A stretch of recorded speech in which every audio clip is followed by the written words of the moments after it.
or Fate Master, your DM, your Dungeon Master, whichever walk of life you come from in nerdism, I'm the guy that runs everything.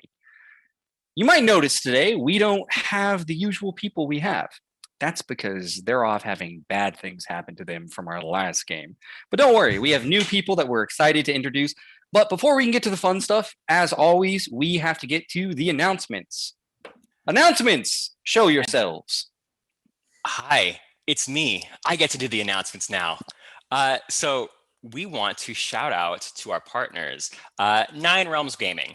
They create top-notch gaming accessories from the finest woods this realm has to offer: dice vaults, dice towers, dice trays, and hero vaults.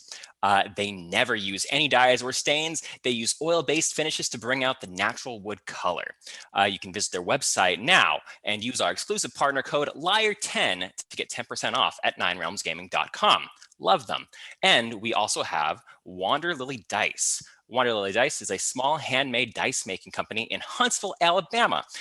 They make sharp edge dice, dice jewelry, and other adventure items such as hand-stamped leather journals and handmade resin pens. That sounds nice. You can find their shop at wanderlilydice.com. Be sure and use the code INKANLIAR10 to get 10% off your order. This is lastly, but not lastly. We have hit our follower goal. Our charity live stream is coming up. You all voted, and we will be doing our Neverland charity live stream on April 16th. We are super excited. About that. Our amazing and talented Deanna Smith will be DMing that charity live stream. We will be using the module setting Neverland, the Impossible Island by Deanna. She is known as at Super Dylan on Twitter and is also the co-host of Femsplained podcast. Lauren, stop doing stuff. We have Femsplained podcast. I can't see it. Twitter.com/superlena. You can find her there. Yes, I think. We have a new emoji. We now have a new laughing red Joker emoji inspired by our Twisted Veil show. Perfect for all the lol moments and when Twisted Veil players draw red Jokers. That emote is unlocked when you reach a total bit giving amount of 1,000 bits. Bit contributions is cumulative, and 3 people should already see that emoji available now. And there are 7 followers that have already contributed bits and are on their way to unlocking that emoji. So, and we want to shout out to Sirenscape for the ambient sounds, music, and their online player that we use on stream. Subscribe to YouTube to see episodes 1 week after its live date at YouTube. If you like our show, join us on Discord. It's free, and you can come and chat with our community and cast members if you like. There are links to our Discord in the About tab on our Twitch profile, or you can pull it up by using the command Discord, !Discord. Yes. Shout out to Alan's Music, a musical artist who is responsible for most of our soundtrack. If you like his stuff or really want to hear how awesome the music is, check him out on Bandcamp, Twitter, Instagram, or SoundCloud. Last thing, viewer discretion is advised. Twisted Veil is intended for mature audiences and engages with the following triggering themes. Consumer discretion is advised. Inkanlai encourages all those who may struggle with these themes to seek the support they need and deserve. The themes are violence, gore, drug use, various adult themes, adult languages, sickness, horror, and various phobias. And Brent, you have to say this next part. Oh, put on your cowboy hat, grab that lasso, get ready to suffer through tonight's episode of Twisted Veil. Yes.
All right. So let's get started. Last time on Twisted Veil, our party continued their journey through the Badlands, where they were eventually buffeted by a vicious sandstorm. Though, through their ingenuity, they managed to hanker down and survive it unscathed. After a few more days of traveling through the desert, they decided to sneak into the guild camp, where things went south. Nemo was discovered and captured by a death marshal who locked her in a coffin before heading back to Malibu City, while Tobias was captured by none other than Captain Asher himself. Ellie decided to follow the marshal back to the city, where she made a deal to save her friend.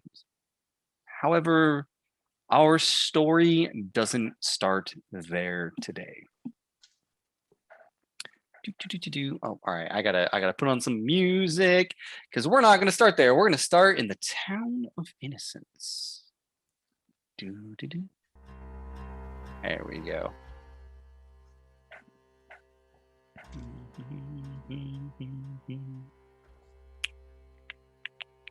Okay.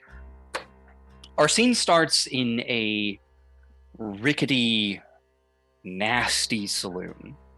It's midday, but there aren't any lights on, just because the sunshine is peeking through the cracks of the old splintered wood. A man sits at a table, a man called Sue. He wears all black, a black hat, a black duster jacket, and currently he is tuning a porcelain white guitar. As he kind of flicks a out of tune note, he looks up, clears his throat, and says, "Sorry about that, big fella. Sometimes I forget myself when I'm tuning up old Grim here. What was I talking about?" And he looks to you, Frey. What do you look like? My name's Frey. I am a large sort of man. I am 7'2", stand out in the crowd pretty easily. Got pretty strong build, pretty solid build. Scars on my face. You will, if you don't recognize me by my height, you will recognize me by the 2 pneumatic eyes that I have in place of my originals. And the job that was done on those eyes was not the cleanest. So you will definitely remember me when you see my face. Got long black hair, pretty trimmed up beard, wearing a long duster as well, and also got to have a cowboy hat, right? Got it, man. You're an Innocence. So, what are you talking to Sue about? You know, I'm just listening to Sue ramble. I'm a man who I like to hear other people's stories. The people here in Innocence know me. I am an outsider to them. I didn't grow up here in Innocence, but after some labor and a little bit of showing them that they can trust me, trying to protect the town, they've accepted me as one of their own. But they still kind of keep their distance a little bit. So I'm just listening to Sue pluck his guitar, puff a good cigar, and have a good glass of whiskey on the table. All right. So you're sitting there listening to him kind of prattle on. Bar's pretty empty. There's no music, just the occasional creak of a slow turning fan that's not even on. It's just moving from the breeze that blows through the cracks of the wood. He looks up from his guitar. So, you know, things around here ain't been right. Ever since them bloodcoats came in, a lot of folks ain't working. Thought I'd sit down to you because I want to make things right and well. You're big. Smarter than most in this town. But not smart enough.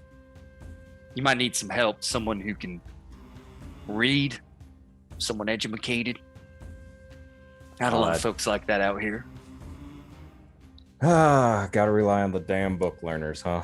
Well, Your observation doesn't fail you. I am a biggin, and I am definitely not one for the books, but I may be able to find someone.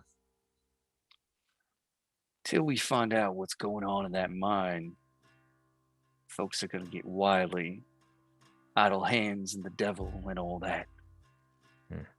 They gotta work. They ain't making money. And when you can't feed your family anymore, well, that's when the guns come out, and I don't think we got the firepower to stand up to them. Nah, let's avoid the guns if we can. We'll get the food on the table. And Joe, we need another bottle over here. A short, pudgy man sort of peers over the counter. He has like a big, fat, sagging face that gives him an almost toad-like appearance, and an old blacksmith apron that's scored with burn marks that he bought a long time ago but uses now in the restaurant. He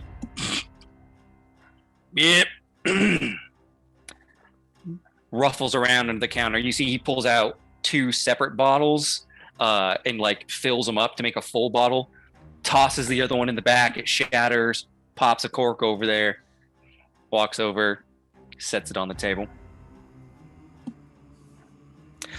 At this point in time, the doors creak open, the old western doors.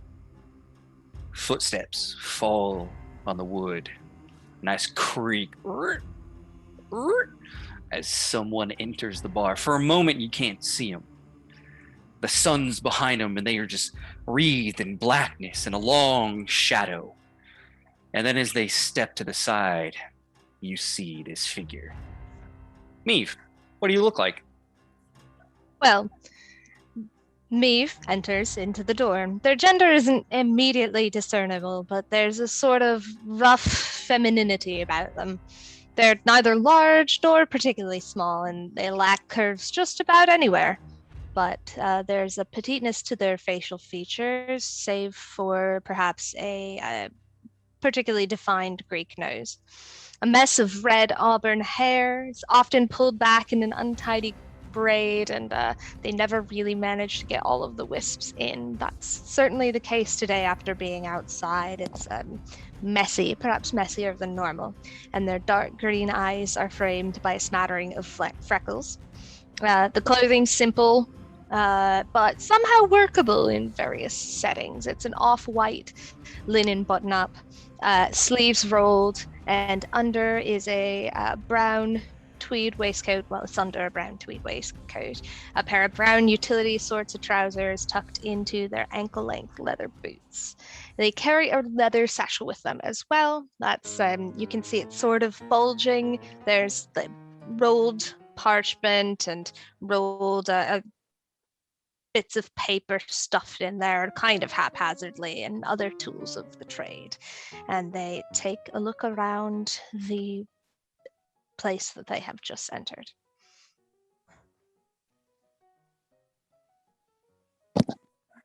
All right. There's like 3 people in here. The bartender, Sue, and Frey. Sue looks over, looks you up and down. Well, that right there looks like a intellectual, if I do say so myself. Look, before you go in guns blazing, I should warn you, it'll be tough. They got that place locked down like they was pulling up soul stones or some nonsense. While you're in there, I got a mutual friend, friend of the family, you could say. Some reporter who got himself into some trouble. You got a name? Not one that I know. This trickles down.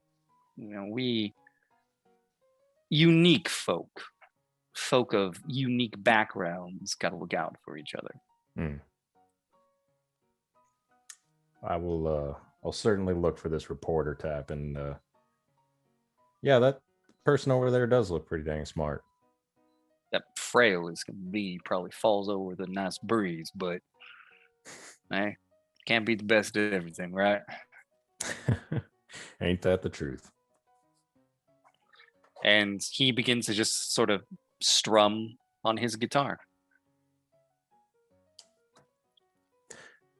Hey, you over there. Maeve looks around and says, given I'm the new one, I'm guessing you might be talking to me. I will be talking to you. Would you like to sit down with us, have a drink? Wouldn't say no to a drink. A little bit of company. And Best bottle of whiskey in the bar. They come around, sit down next to you. So I guess introductions are in order then. I'm Maeve. And you? Name's Frey, and I tip my hat. Frey. Nice and easy, I like it. Frey Miller. Just as easy of a last name. Can't say I'm so lucky. Maeve Phelan. That's my name. Maeve it is. You can just call me Maeve. Couple too many hits of the head there. Maeve it is. It's a bit of a long name. I wouldn't worry about it. Whereabouts are you from, Maeve? A little bit of here and there, you know. I've been around the world. I'm an archaeologist, so. Oh, very interesting. What brings you to Innocence here? Archaeology. That And makes sense. they shake their head and they say, looking into a few things, you know. I have my goals, but in the end, I want to give a real account to history. I want to tell the truth, and there's truth hidden everywhere. Very admirable. If you're an archaeologist, I'm going down to some mines, get some friends, if you'd like to join me. Oh yeah? Well, got no reason to say no to that. What's in these mines exactly? Well, for me, it's people. But seems to be some reporter type I gotta go get. I'm not 100% sure, but he seems important, and the people in this town, they gotta eat. And sounds like, I don't know if you're aware of the guild or the redcoats, but they've taken the mine. They've you know, they're keeping a few good people that need to get out of those mines locked up. I see. Well, sounds like a just cause, and I've got a few things I'd like to check out myself, so if you really think I could be of any sort of use, I'm in. I'd love to have you along. I hold up my glass for a cheers. Same.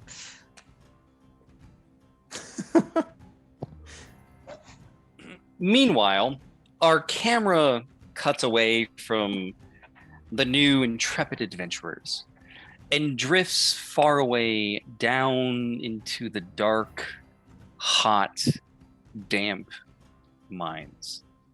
Tobias, since your capture, your fate has quickly been laid out upon you. Captain Asher was quick to look at your credentials, your guild badge, take them, put you in the good old striped pajamas of a prisoner, and put you to work on the chain gang. Okay. For the past few days, you have been slinging a pickaxe, moving rocks, doing rough, back-breaking labor deep within these mines, all under the supervision of armed officers.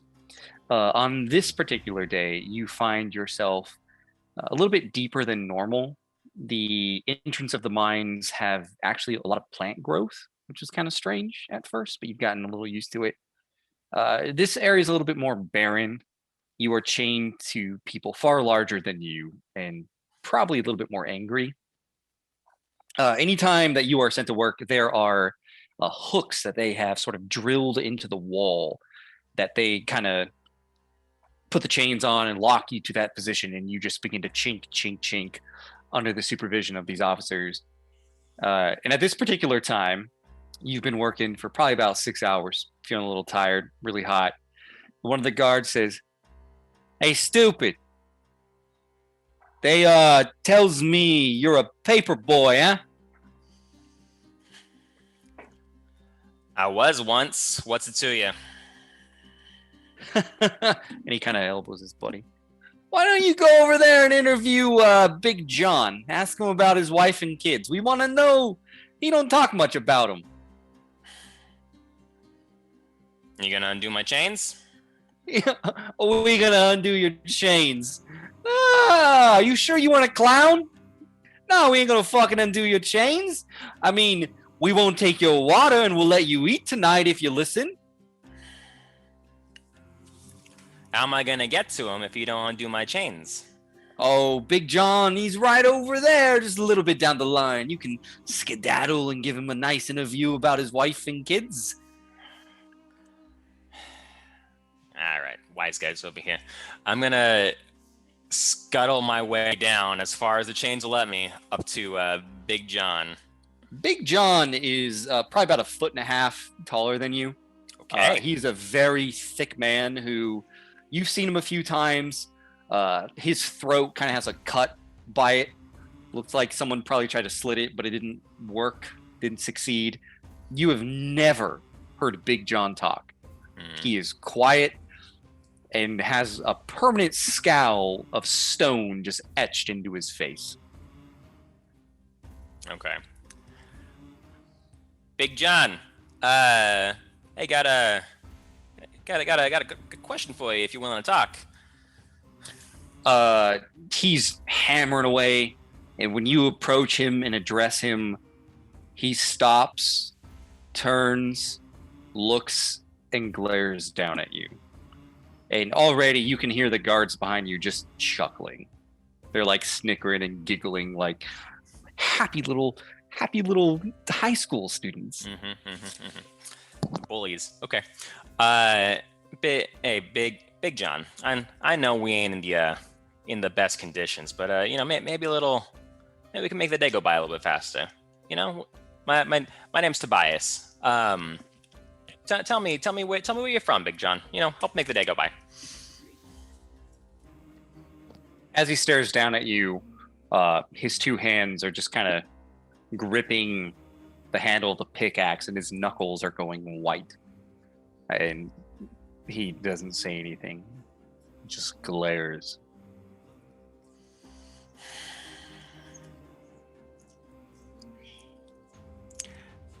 Big John. May I call you Big John? The only way I'm getting any water tonight is if you answer one question for me. Can you please just tell me where you're from? It's the only thing. Take kindness on a fellow prisoner, please. Give me a target number 14. Convince or... Yeah, we'll say convince check. Okay. This is the same... We didn't start a new session or anything, so I still have my 3 voice of the people. Okay.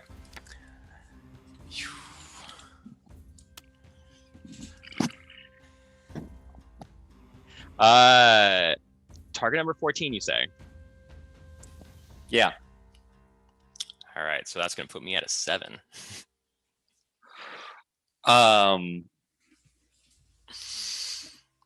What's your defense? Oh God. 2. Should I roll? Let me roll for defense. Yeah. Flip against target number 13. 13. It's gonna put me at 8. Oh my God. Has Tobias not suffered enough? Big John doesn't say anything. Holding the end of that pickaxe, with incredible speed for how large he is, he brings it around backside like a golf club, and it just sinks straight into your shin. Okay.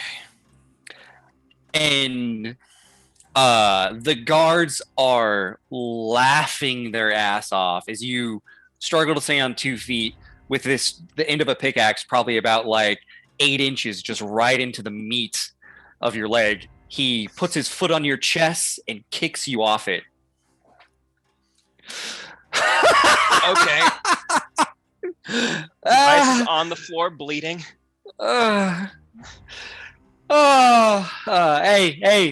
Hey, paperboy, huh?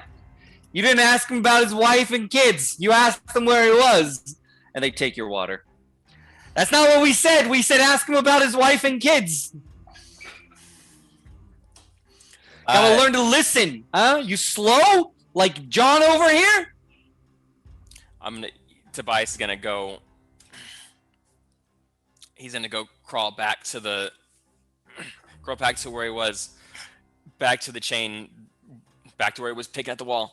Ha ha! Very, very, very funny, guys. Very, very funny. And he's gonna grab at the pickaxe and just kind of like on the ground do his best. We'll give you your water back if you ask him about his wife and kids. Do you want to do that, huh? Huh, Mr. Reporter? Huh, Paperboy? Wife and kids. Gotcha. Yeah. Go ask him about his wife and kids. Tobias gonna limp over to Big John again. Big John, and I know you were such a conversationalist before, but tell me what happened to your wife and kids. Target number 14, social check. Convince.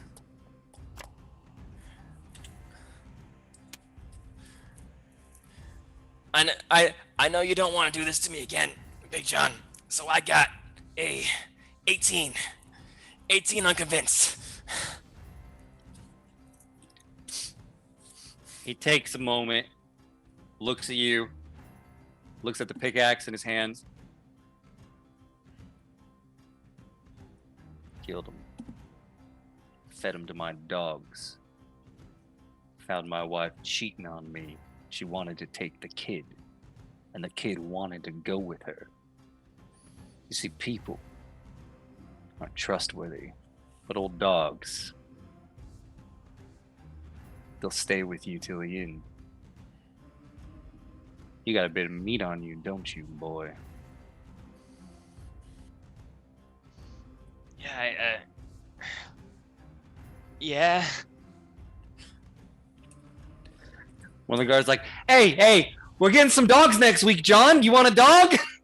We'll give you a dog. We'll make sure you work next to this one, eh, John? Eh?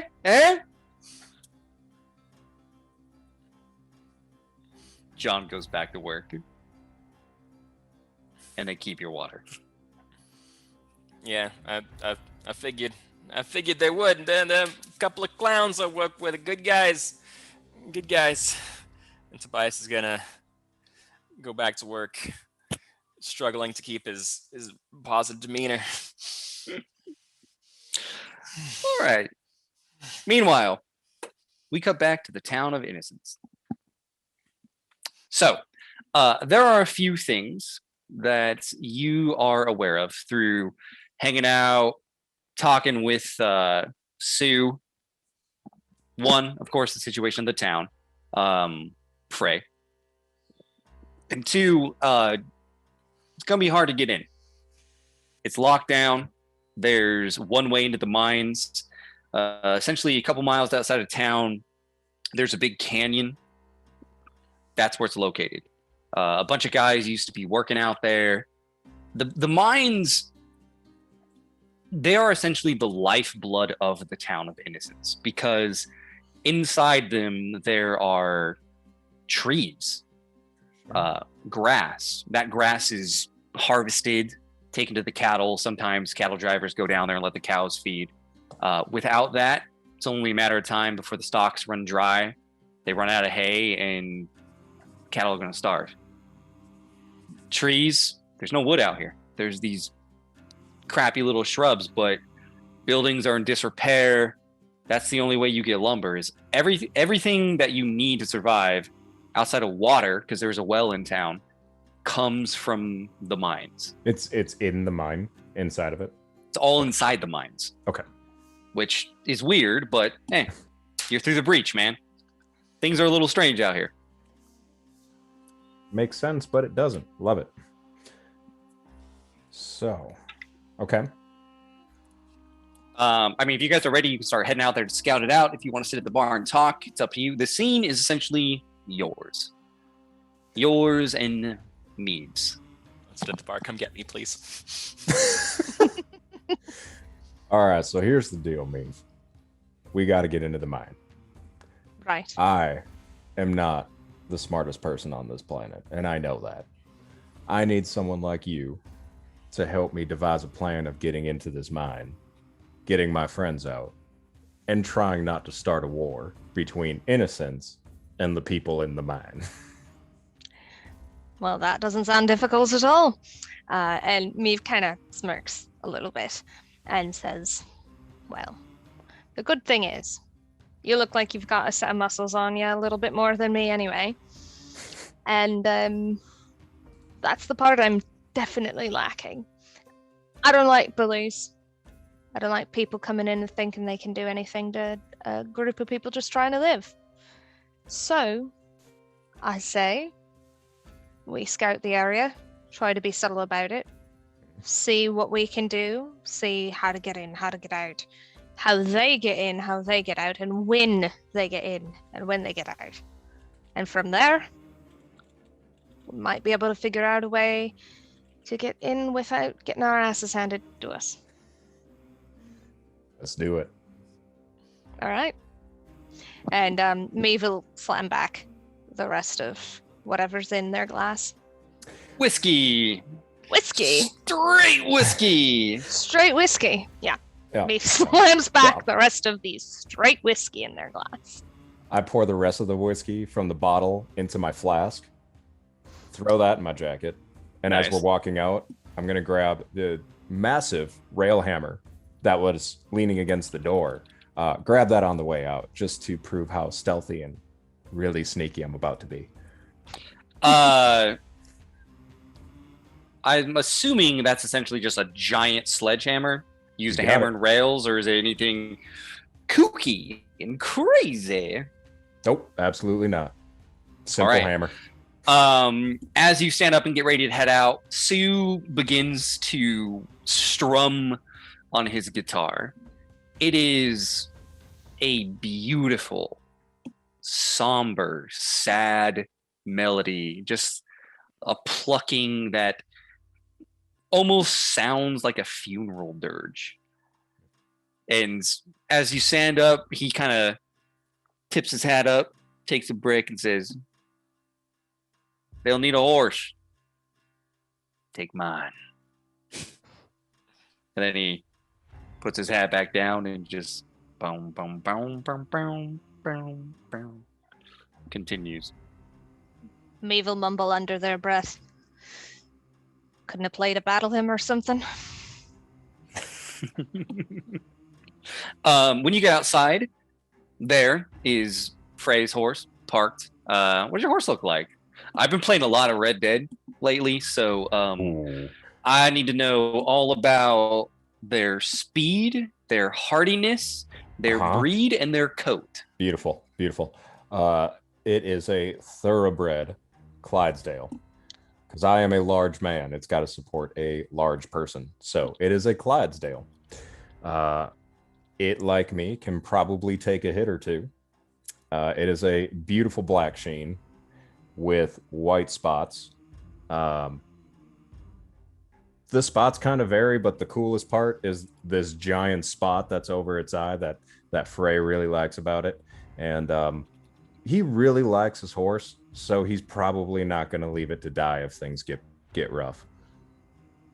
And the first thing Maeve is going to say is, the first thing Maeve is going to do is look to see, look at the horse and say, is that your horse? What's your horse's name? Horse's name is Callie. She's pleased to meet you. Can I pet her? Of course you can. I tossed Meave an apple to give her to. Maeve gives the There you horse an apple. That's gonna be the rest of this session. I'm petting the horse.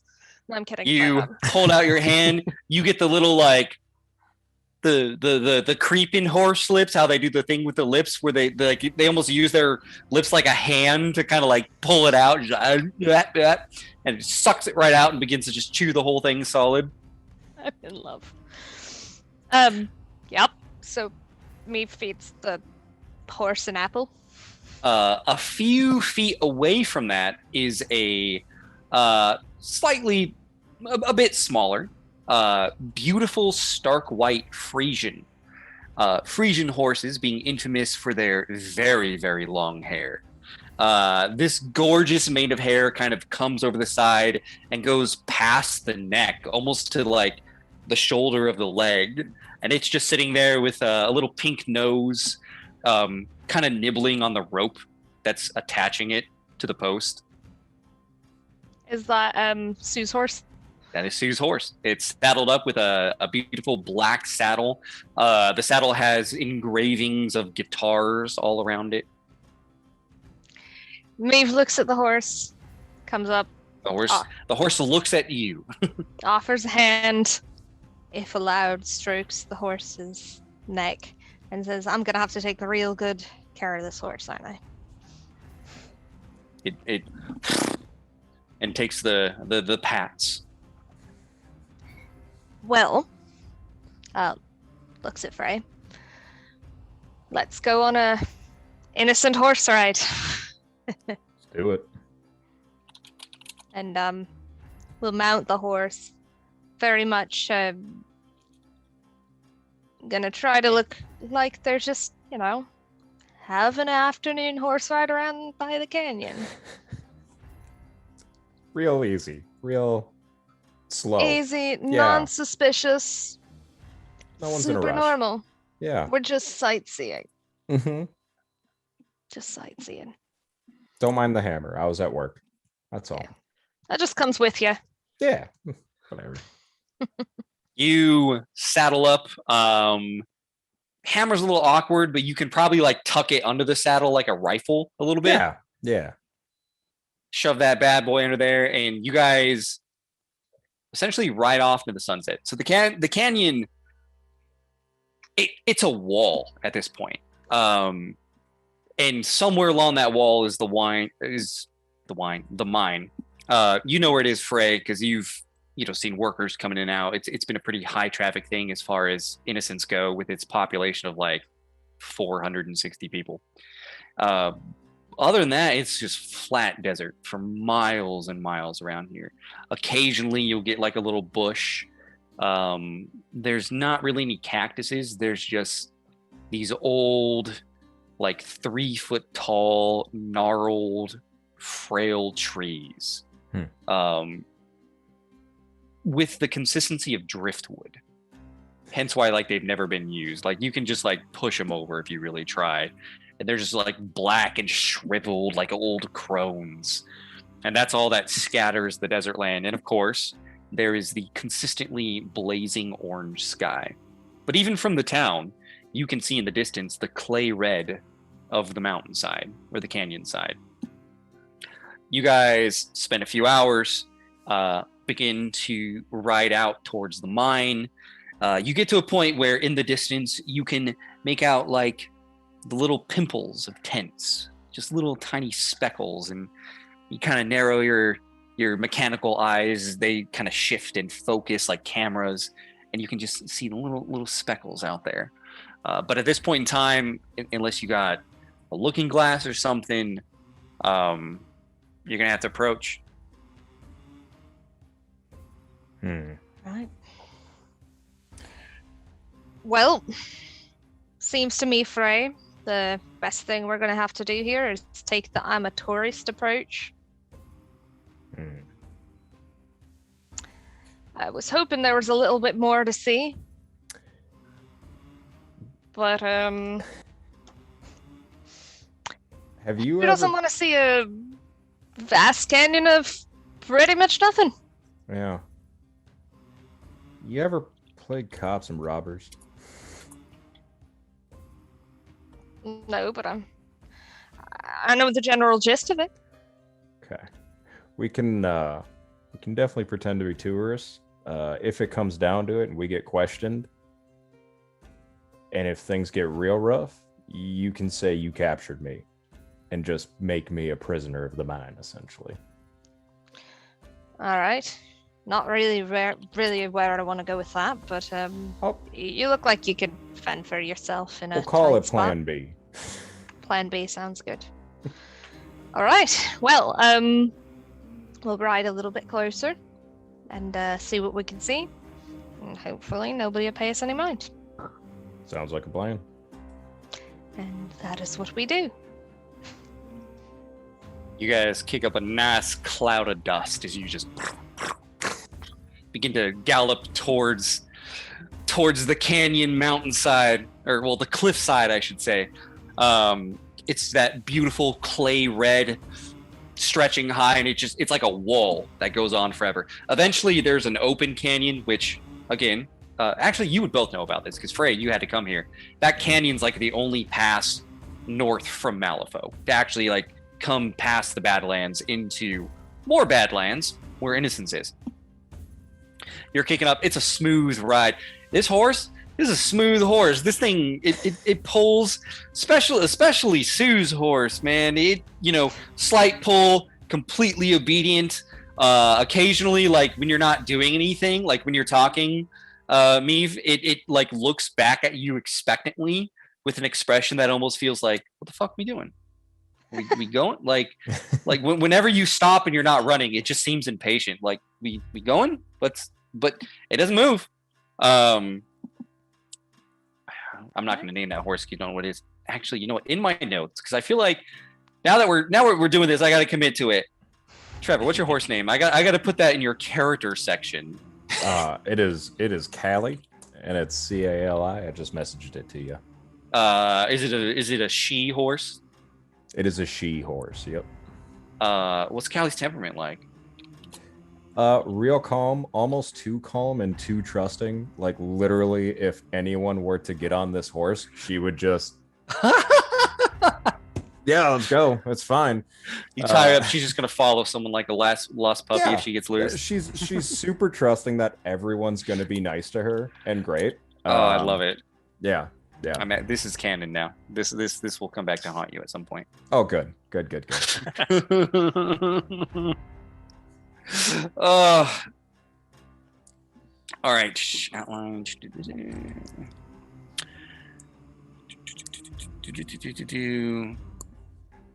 we are. Cool. I'm a little less organized than normal on my notes because of work and schedule and everything. It's going crazy. You guys ride for probably about 45 minutes, kicking up a cloud of dust behind you. Eventually, you get close enough that you can actually kind of start to make out some details. Outside, there is a long, wide crack that runs up the clay red mountain wall, the crevice of the canyon. There are dozens and dozens of thick canvas tents, and the campsite is littered with the classic black and red ram's skull sigil of the horn, just banners that have been placed all over the place. There are supply wagons, horses, weapons, soldiers everywhere. Some of them are unloading mining gear. You've seen them like sending more prisoners into the mines. You even see like a couple of more advanced pieces of mining tech, like harnesses with like big drills, steampunky things. But the thing that really stands out and kind of unsettles you, standing nearly 15 feet tall and 25 feet long, with 3 separate mounted guns, is an armored behemoth of metal tracks and riveted steel. The guild brought a tank.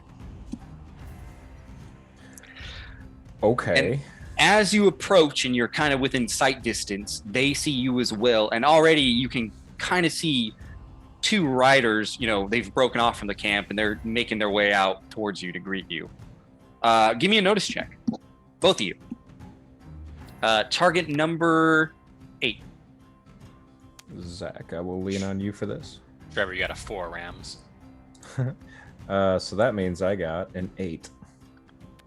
Just picked up my whole deck. Give me a second. Use the CJ, use the main deck over here in the gold. Gotcha. Thank you. Come on. No, not the whole deck. I literally practiced this. Please flip just Do you want me to take a card for you? You got this. No, I've got. Here, I got your card for you. Thank It's you. 5 of books. Oh, all right. With your modifier, what does that bring you up to, Mead? Let me have a super quick little look here. That's a whole darn 6. So, sun's kind of still high in the sky, hitting you in the face, Meave. You're not really seeing anything. You just see the two people running towards you. Frey, you see a few things. You see kind of off to the side, like there's the main area of tents, but off to the side, a bit of a ways away, like kind of around the corner, there's a single tent. And at the moment, there's a guy that's kind of, he gets on his horse and he rides out of it. But it's quite a ways away from the main group. Also, the crack goes real high. And even though, it's a cliffside, you're kind of weighing your odds. And you're like, well, I mean, if you were dangerous and smart, you might be able to, scale up the cliff and crawl around into the crack above everyone. It's really high, and if anything went wrong, it's going to go real bad real fast, he says as the party begins to draw another black joker. I mean, what happened last time I said that, right? But it's possible. We used our black joker. We're good. Redraw, right? No.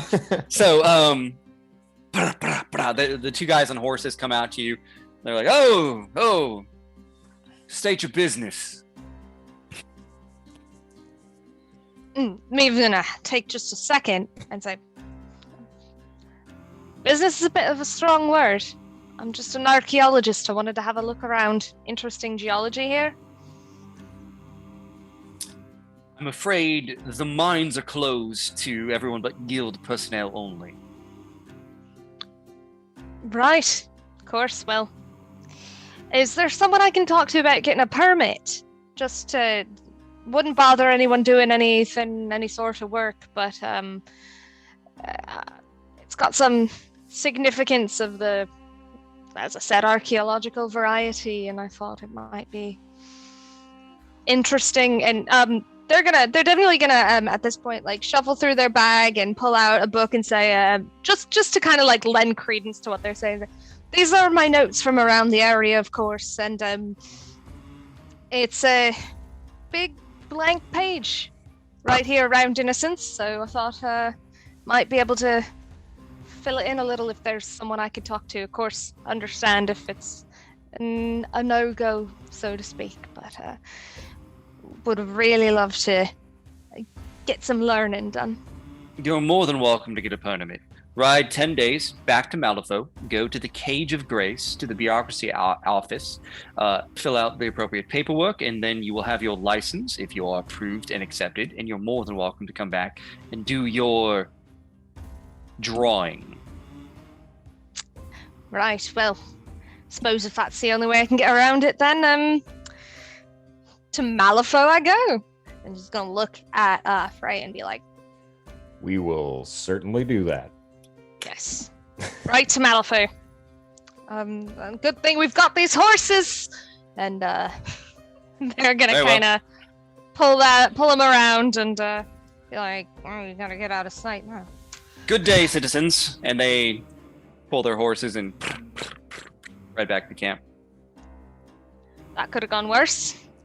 Could have gone worse. I do see a tent away from everybody. We may need to get some uniforms. I don't know if I'm gonna fit in any. You might. And we've only had a couple of people see me, so it might be a doable sort of thing. All right, well, let's go exploring. Subtly. All right. Give me a target number. It's out of the way. You guys want to go do that now? It's about midday. So from Probably. what I'm noticing, like with the notice check and seeing the tent that's away from everybody, Mhm. I mean, can the tent be spotted from the campsite, or So is it like in a blind spot? the tent isn't a blind spot. You could go do that stuff. Based on if getting uniforms is your plan, when you go in, it's going to have different variables. Like if you go in at night, it's going to be a little bit easier to sneak in than if it's just broad daylight and some chuckle fuck with mechanical eyes walks in. Nah. Nah. Yeah, Some think they really probably- tall, big chuckle fuck with mechanical Nah. eyes. It'll be all right. No, we can wait till night. I think they wait till nightfall. I think that's probably the smart plan there.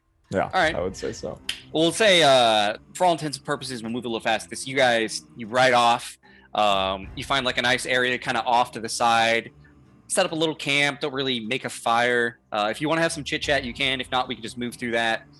Up to you guys. Do you want to? Do you feel that you need a scene to talk to each other and get to know each other more, or if you want, we can go right into it. I got stuff. Flexible in that regard. Yeah.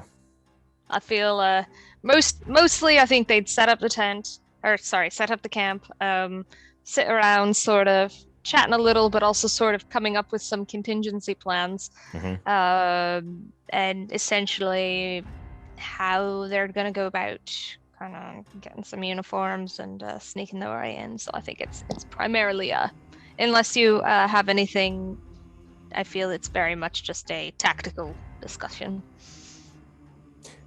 Yeah, Frey already knows that he really likes me, and that's all good. So I'm All right. pretty easy in that regard. Immediately, your horse tries to walk to the guild camp. Whoa, Callie, come here. I got an apple. Come here. Yeah. It looks at Immediate. you. She looks at the guild camp. She looks back at you. And you especially, Meave, you've never heard a horse whine. Somehow, there's like a... No, I So know it's pretty lights, okay, but you gotta stay with me. I grab her by the rein. I give her the apple immediately. She's gonna get over treated no matter what she does. She's always a good girl. She nibbles on it, food in her mouth, sweetness of an apple. She's a little happy now. She's fine. All right. I tie her to the nearest thing I can tie her to. I don't know what it is, but I'm gonna. Those do not it. very strong trees. That's fine. It's good enough. It'll do. As long as she doesn't get spooked, she'll be all right. Yep. Eventually, you guys get to that point where it begins to become dusk. It's not quite night yet, but you especially, Frey, you've been out at night enough to know, like, for some people, it's going to get real hard to see if we wait exactly towards night. Mhm. You can kind of go into dusk, do your thing, and then maybe sneak in at night, or you can wait till like pitch black. You'll be fine, but Neve is going to be. There's no way you'll be able to see that tent once that sun goes down. Got It's just going to be too dark. So, really quick, actually, Dusk. Neve, there is another option here. I don't know how good you are at climbing, but if you climb very high up in the crack of the mountain And don't fall. and don't fall, there's a way possibly that you could get into the mine from above instead of in front. So we can either do the whole fake guild member thing, or we can try to climb. I don't know where you're at or your skill sets are at. I will leave that up to you. Luck. How are you at climbing? Because I guarantee it's better than me. I'm alright. I don't like It's might heights. based. Athletics is might based. I mean, I'm just gonna throw it out there right now. I don't like heights, so I will do the fake cop thing anytime. I think that's probably our best bet. Fantastic. We'll take the death-defying climbing up the crack of the canyon as planned, X, roughly. X, yeah, I like it. All right. All right. So then we'll probably head out while Meave can still see as well. I would like her at as much of an advantage as possible before night officially falls. Okay. During your time of like kind of waiting and just kind of laying low, you find like a nice area where there's like a bit of a hill that you guys can sit behind so they can't see you, but you can crawl up and watch. Spend this time together, you're watching, you're scouting out the place. People, they've been coming and going. You've counted about like 5 people that have kind of like came to this tent and left. At the moment, it doesn't seem to be inhabited. You kind of get up to it, about 30 feet away. Tent just sitting there around the corner, blind spot. No other tents can see it. What do you do? So, Frey, if you've got another idea, that's great. Here's my thought. We get into this tent, see what we can get. If there's a uniform in there, take it, get the hell out. If there isn't, well, we just wait until someone shows up and we ambush them. That's the plan. Let's do it. You guys crouch low, go over, you open the tent. Immediately, your senses are assaulted by the foulest of stenches as there is a hole with a wooden platform and about 2 feet of fresh poop. It's the poop tent. It's just thick It's piss, shit. There's flies everywhere, and it's like, whoa, that's been cooking in the hot sun. Just nails you. Not a lot in here, just the bench and the hole and the ungodly things within that hole.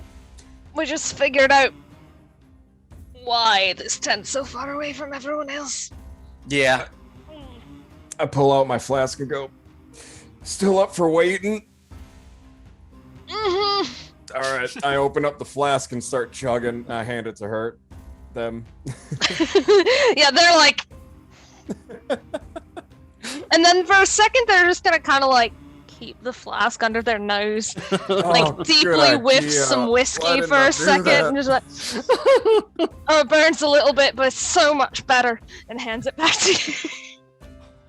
All right. About 20 minutes go by as you guys are sitting in a steaming hot, stinky poop tent. Occasionally, there's like the flies buzzing by your ears, just kind of landing on the seat, landing on you, landing on your face. Some of them are coming out of the actual hole, landing on you. And then Archaeology is so glamorous. After 20 minutes of glorious waiting, you hear, the clopping of a horse, the clopping of a horse, and oh shit, okay, oh, gotta go, right. Flaps flip open. There's like a middle height, pudgy man. His eyes go wide as he sees 2 strangers that are not guild members. One of them very large, squatting in the poop tent. Sorry, the imagery is. So Maeve looks at him and goes, "Surprise!" All right. Essentially, I'm going to do a surprise round because he is surprised, and you guys have been waiting on the ready. So, give me a flip. Give me a free flip. Being a guild guard, he's going to be. His defense is a 9. Okay. I'm actually gonna flip my card this time. Swear. Trevor, you got that 11. Nope. Still dragging the whole. You do it fast, like click and drag. There we go. Yeah, there Got you it. Hey. 10. Do I add anything to that? If you flip a 10, you are going to add whatever skill you are using to it. Brilliant. May I describe what I would like to try to do? Please and thank you. I would like to have had my driving whip out, and I'd like to wrap it around the unsuspecting gentleman so that he cannot escape. Unsuspecting as he is, trousers already unzipped and unbuttoned. He was eager to go. So with that, that is definitely going to hit him. Driving whip. You're also going to do all. Wait, depends. Did you get the trigger for your driving whip? Don't forget the trigger.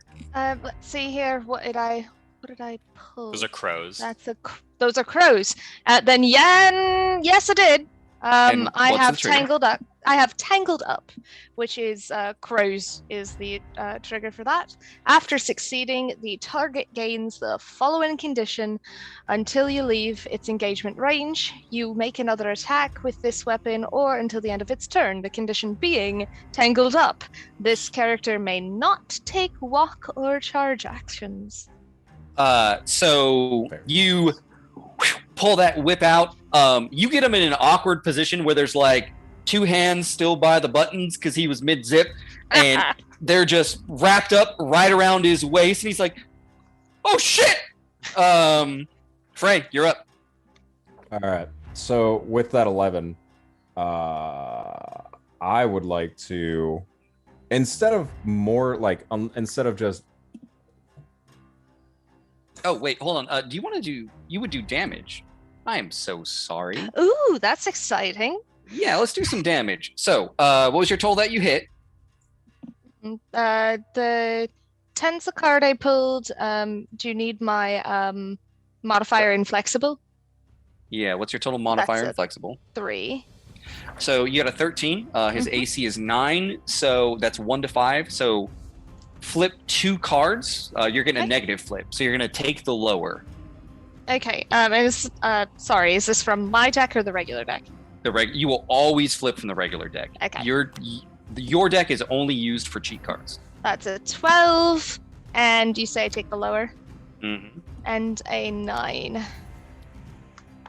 All right. With a 9, you're going to do moderate damage. So what's your moderate damage?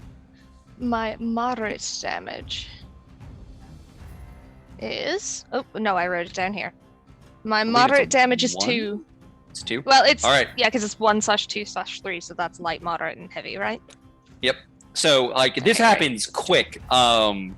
Before you even get him in that tangle, you whip it across, and it just like cuts him right across the cheek to the point where like blood splatters onto the tent. Big old gash is open, and he's like, "Oh shit!" As he's now tangled up. Now, Frey, you go. And Maeve goes, I didn't mean to do that part, but ha!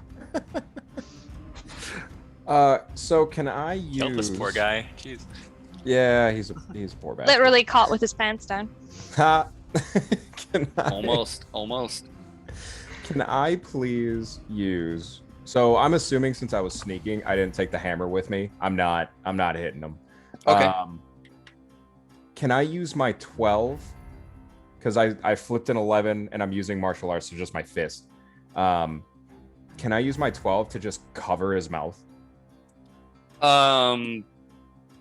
We'll say for that.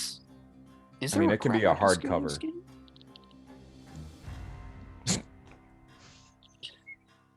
What's your speed?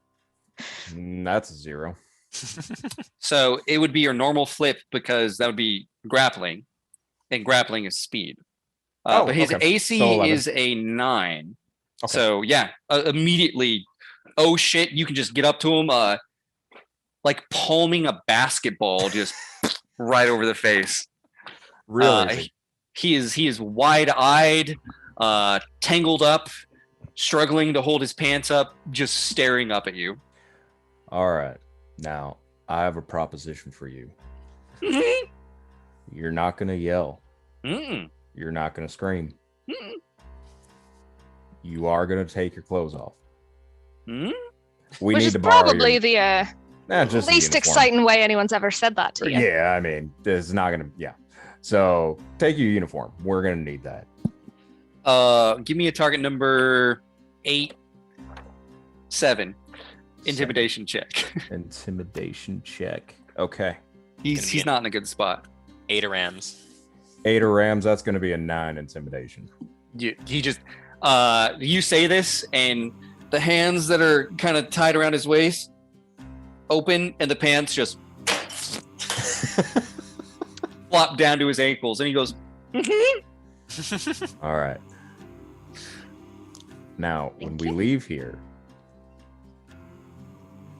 we're gonna need to tie this guy up, aren't we, Neve? Yeah. I think so. You, Yeah. being adventurers in an adventuring game, you guys definitely have rope. You have rope, Alright, you perfect. have a lantern, a lighter, like anything in a dungeoneering pack in 5th edition, you guys have with you. All right, so I'm gonna uncover your Fantastic. mouth. Okay. Mm-hmm. You yell, "I will Mm-mm. kill you right now," and I shoot him a glinty smile, and you see a little bit of a fang pop out with the smile.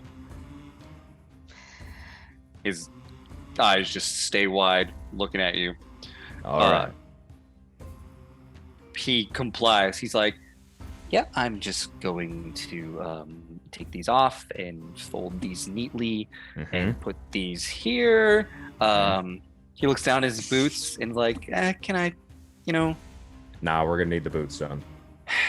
Alright, well, the new boots. And Now, We'll treat him nice. is this gonna fit you, or am I gonna have to try and? We're gonna find that out in a sec. All right, we'll give it a shot. New. He's a smaller guy. It would be very, very small on Frey or a little loose on Maeve. Okay. Alright. Okay. Ooh, you know what? We can just wait and see who comes next, and then we'll distribute it as necessary. Good. All right, where do you hide him? In the poop tent.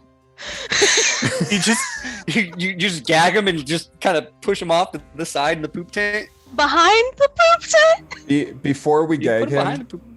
the poop- Well, okay, wait. How close is like the crack of the mountain? Is it close enough where I could just drag his ass over there? No, because the crack is the entrance into the mine. Oh, my So bad. imagine No. there's a wall, a little dip with this big crack, and you're kind of around the corner from that Okay, wall. So you'd alright. have to drag him through camp. Yeah, Now- we're gonna hide him behind the poop tent. Before we Is there a gag him. bit of shade behind the poop tent? You know, I'm just mainly Yeah, concerned the sun's about going his- down. Oh, Sun's right, going yeah. down, remember? He'll be Yeah. Oh, fine. perfect. Yeah, we're gonna put him behind the poop tent. Before we gag him, I do have to ask him, what in the Sam hell are you people eating? This is awful. He says, well, I mean, you know, with normal traveling thing, we got a nice helping of cook's canned meats. Oh Fine. God in heaven, shut the hell up. And I Finest- gag him. I gag him right there. We're done. Now, don't you worry. uh, I'm sure that someone will come and help you out eventually. Just hopefully not in enough time to figure out Mhm. what it is we're doing, which is none of your business. Relax. Have a nice nap. all right. We'll say for time purposes, after another 20 or so minutes, you guys have another successful potty ambush that you pull off. Potty ambush. Legendary. This is the Another first legendary- mission we've done. The potty It's a ambush. potty ambush. Done. Super successful. It's all uphill from here. Same thing. Another guy comes out to the. This guy actually comes out and he's like, "Damn it, Greg! You and your fucking irritable bowel syndrome. It's been almost 25 minutes. The captain's wonder where the." Oh shit! Right, and just same thing. And eventually, he ends up next to Greg, stripped down, a little bit taller. It's a bit tight on you, Frey, because though taller and close to your size, he's not nearly as thick as you. Sure. But Sure. you can probably get by as long as no one looks too closely. Sleeve tears, that's just the wild west, right? It's A fine. little rugged. Yeah, it's just a There's no rugged look. sleeve tears, but it's definitely like 2005 Hot Topic skinny jeans going on right now. That's And Meave will look at the two captives and say, "Well, you're going to be using the loo for quite some time. Next time, you better sniff those meats before you eat them." I'll say if you're not careful, you know, and not wearing your coat right, you got the labyrinth David Bowie going on a little bit. Nice. Love it. They're just sitting there looking at each other, humming like, right. But eventually, yeah, you guys make your way into camp. Right. Now we'll keep a low profile. Don't want to raise any suspicion. We'll just Mm-hmm. move our Your right lead. way. Move our way right in. Look like we know what we're doing, and like we need to be where we're going. All right. Sounds like a plan. It's not too busy at the moment. Like, there's a few campfires set off. People are kind of cooking, minding their own business. Occasionally, someone looks over their shoulders and eyes you guys for a little bit. But with how dark it is, wearing a guild uniform and everything, no one really seems to mind. You go a bit in, you see that just massive tank, and that's really ringing alarm bells for you, Frey, because if push comes to shove, Innocence has no way to deal with a freaking tank. Mm-hmm. Soldiers are one thing, but you guys got like rifles and 6-shooters, Right. not rocket launchers. Right. So it's like, okay, that's duly noted. And again, Have like to deal with there's three guns. There's like the big freaking long gun that's gonna just fire shells, and then there's like 2 Gatling guns mounted on this like armored windows in the side. It's like, this thing is not good. Anyways, that being said, you guys make your way inside the caves. It is dimly illuminated by hanging gas lanterns on metal hooks. You see every 10 feet those sort of bridle rings that have been hammered into the sides of the walls, which neither of you know, but those are the things that they use to padlock the chain gang to when they need them to dig somewhere. Mm-hmm. Immediately what hits you is the grass. It's tall, long, vibrant, beautiful shades of teal blue. The cavern quickly opens up into just like this massive chamber where there are stumps, wooden stumps of brown, slightly redwood-ish color, thick, just scattered everywhere, like a forest has been leveled. And the ceiling stretches far higher than you expected. Honestly, the ceiling would be impossible to see if not for the soft, fluorescent green bulbs that are all just hanging and glowing up there, giving it this like eerie, alien-like feel. Kind of pretty, really. Gorgeous in here. Frey is definitely itching for a cigar. He does not have one on him. It is on Callie's saddle. So he plucks one of the long pieces of grass and starts gnawing on that. Pop in the teeth. I like it. I like it. Frey, do you know anything about the big old tank thing that's out there? Because that looks like bad news to me. I have not seen that, but Innocence can't deal with that. So that may be something we need to deal with on our way out. I haven't made a plan for it yet. Fair enough.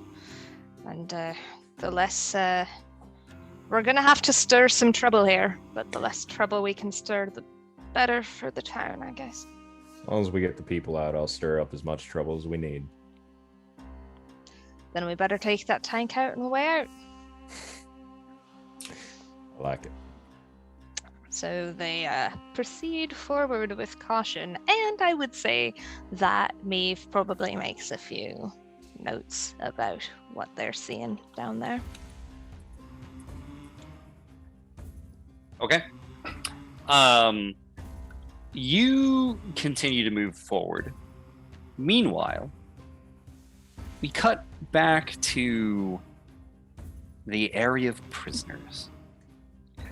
A bit farther into the cave, amongst the teal blue grass, there have been some areas that have kind of been mined out to make little cubbies, where the poor, unfortunate souls in their striped prison costumes, outfits, we'll say, are forced to sleep on hard rock, grass, and given minimal food.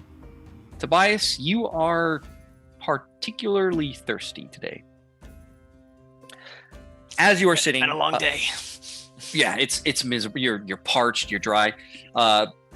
You've been underfed and underhydrated at this point. That you're starting to get like the real nasty, just peeling blisters on your lips. Your hair's frazzled. Like it's been rough. And you're kind of sitting with your back in your cell. The guards make a point to camp a bit away from you, close enough they can watch you, but not so close they can smell you. Especially because those cells just all have their own little wooden bucket that they change out like once every week. Okay, good thing I'm not drinking too much water. As you're sitting there, your cellmate, Jeremiah, you kind of hear his voice. He's an equally unfortunate soul. One of the only prisoners that doesn't try to punch you or kill you occasionally. He's a good guy, Jeremiah. Hey, Toby. You there? Yeah. What's up, Jerry? How deep you go? How deep I go? How deep did they have you digging? Deep as the rest of us. I'm not keeping track anymore. I just hit the walls, man. No. Jerry, he was saying he went far. They found some mines deep in, past this. They keep having you, dig out these cells, but there's this whole operation. There's carts and mines and these runes, these markings on the walls, and look, all I'm saying is, I don't know about you, but I didn't see him bring any metal in here. So these things were here before. Yeah, that's what I'm saying. Where do they go? How did they get in here? That's interesting. I mean, it'd be nice if we weren't chained up, though. We could investigate. Yeah. I was thinking the same thing, if they go somewhere, maybe they leave out. All them guards in the tank, we ain't getting out. But maybe if you go in, you get out, you know what I'm saying? Yeah. You gotta dig deep into the earth to find the sunshine. You know what I'm saying? Yeah, you got a plan for that, though? Yeah, I'm gonna keep digging deep. Gotta dig up. Feel that warmth on my face again. Got all the lights. Right, Toby? Yeah. You and That's me. all we got down here, man. Gotta dig. Just dig. Dig up. Dig up to the lights. You gotta dig down to go up. I see what you're saying. Jerry. Yeah. And the camera cuts back. You guys continue to make your way deeper in. It goes on for a while. It's probably about a 15 or so walk where you're just going past miles and miles of these torn down stumps. Eventually, trees return. We're talking tall, big firs tickling the tops of the roofs. Just a canopy of needles and leaves sprouting out everywhere. The rich smell of pine begins to kind of fill your senses. And up ahead, you can see the campfire with a couple guards who are kind of sitting there eating baked beans. And then all along the walls, there are these dugout cubbies where they've installed these metal cages. And you see the ragged vagabonds, the prisoners in their cells. Well, quietly to Frey, Meave is gonna say, "Now, I don't want to come on too aggressive. But there's a part of me that thinks we're gonna have to take these guards out if we're gonna get anything done." Could we talk to him before we take him out? Yeah. What's the worst that could happen, right? Yeah. I got a reporter I got to find first. Yeah. We'll get everyone out, but I got to find a reporter first. Yeah, of course, we'll get everyone out. But yeah, well, at least if we could take him by surprise. Or should we just walk up and talk to him? Hey, how's it? Oh, we are in uniform. We little tight, but yeah, I look pretty good in it. So what's the story then? What are we gonna? Oh, we could say we've got to like relocate, remove a prisoner. I mean, it's a little wobbly, but we could try and talk our way through it. We don't know. Damn, I'm glad you're here. Let's do that. I like All it. right, I'll give it my best shot. And yeah, Meave will kind of take one step ahead of Frey, sort of the I'm the officer and Frey's the muscle sort of thing. And we'll approach the camp. Excellent. Because we are entering what I would like to refer to as scary time, we're going to reshuffle the deck. Ooh. Okay. So if you can, Zach, shuffle us back up, and everyone draw a card from their twist deck. And you From the can have a bonuses max you 5, right? Max of 5. Okay. If you have 5, you get to draw one and choose to discard one. Okay, gotcha. Brilliant. And I did it this time. Hey. It's the little successes. All right. Meave, you sorry, hiccup. You begin to approach with Frey, kind of walking in hand, a few heads taller than you. As you're approaching, you can see these guys have a couple plates with this brownish, yellowish meat and beans that they're just kind of scooping the metal plates into their mouth. Everyone's like, "Oi, hey, you know what?" And then what happened? He fucking put his pick right in his leg. It was hilarious. I don't know. He's probably gonna rot off, but hey, then we'll have a peg leg, huh?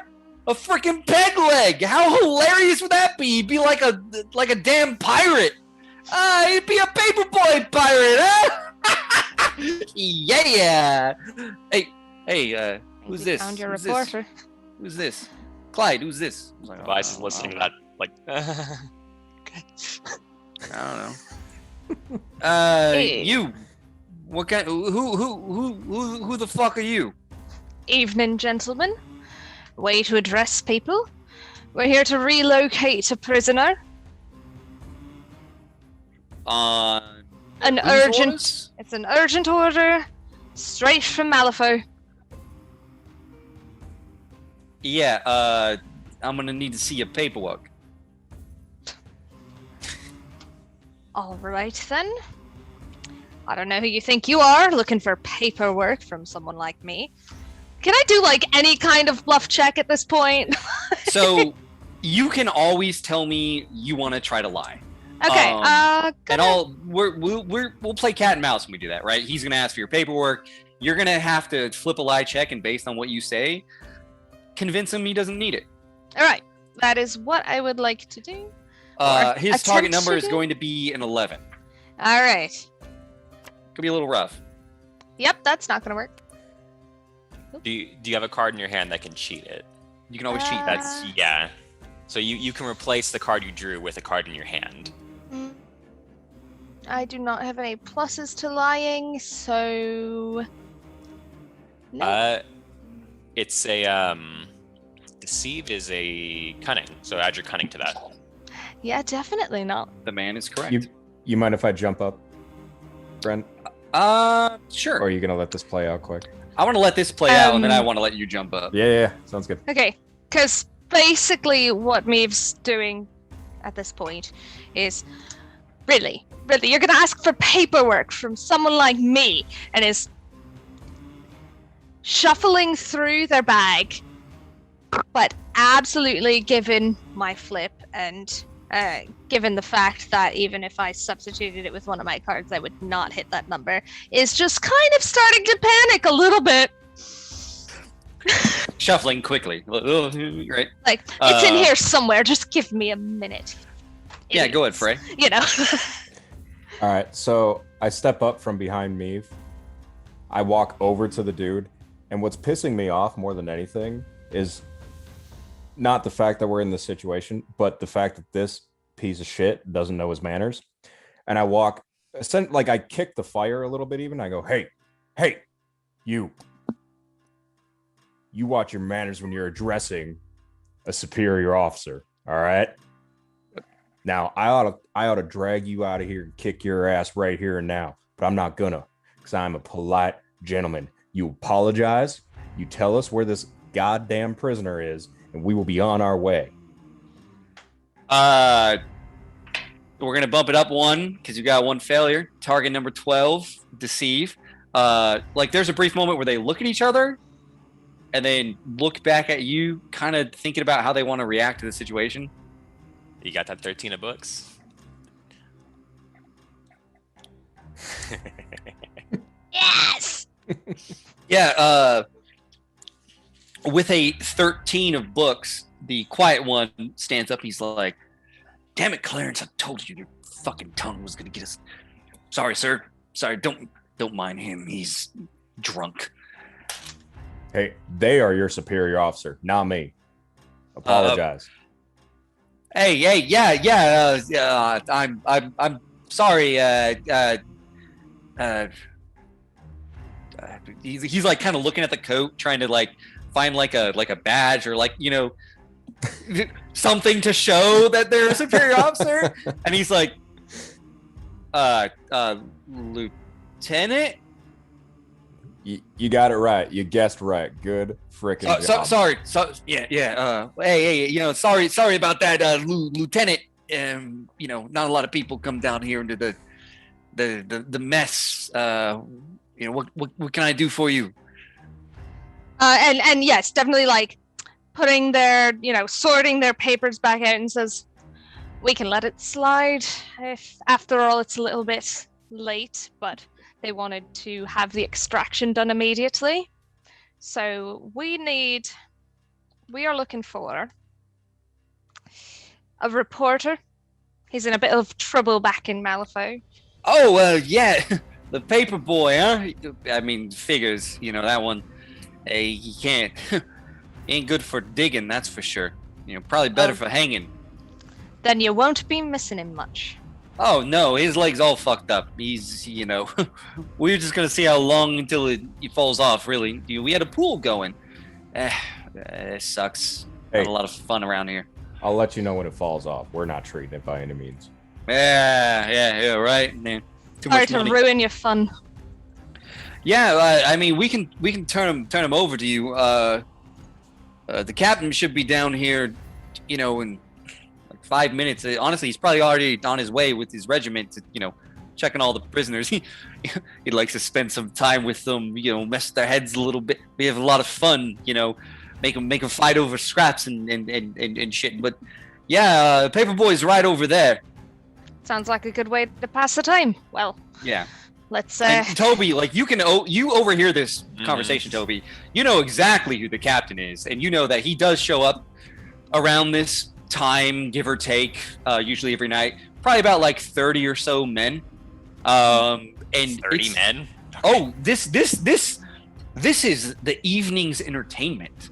Is to like have pit fights and make people fight over table scraps. Like they get drunk, they have a great time, and Asher himself just like occasionally like hurls coals at people to see if they can like dodge him and shit. Like he's a bit of a sadist outside of it. So yeah, you know he's coming. You know he also knows everybody in his regiment. Okay.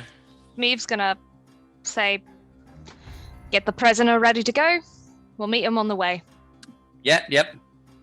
Hey, all right. You know, and he gets his keys. The other guy kind of just stands straight at attention, a little embarrassed still about how Clarence treated a superior officer.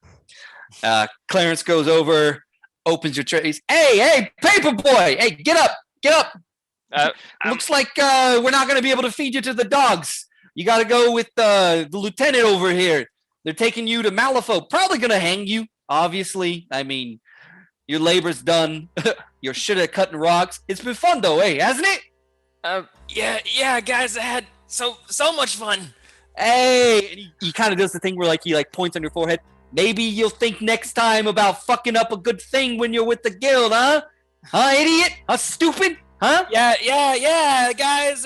I'll think twice next time.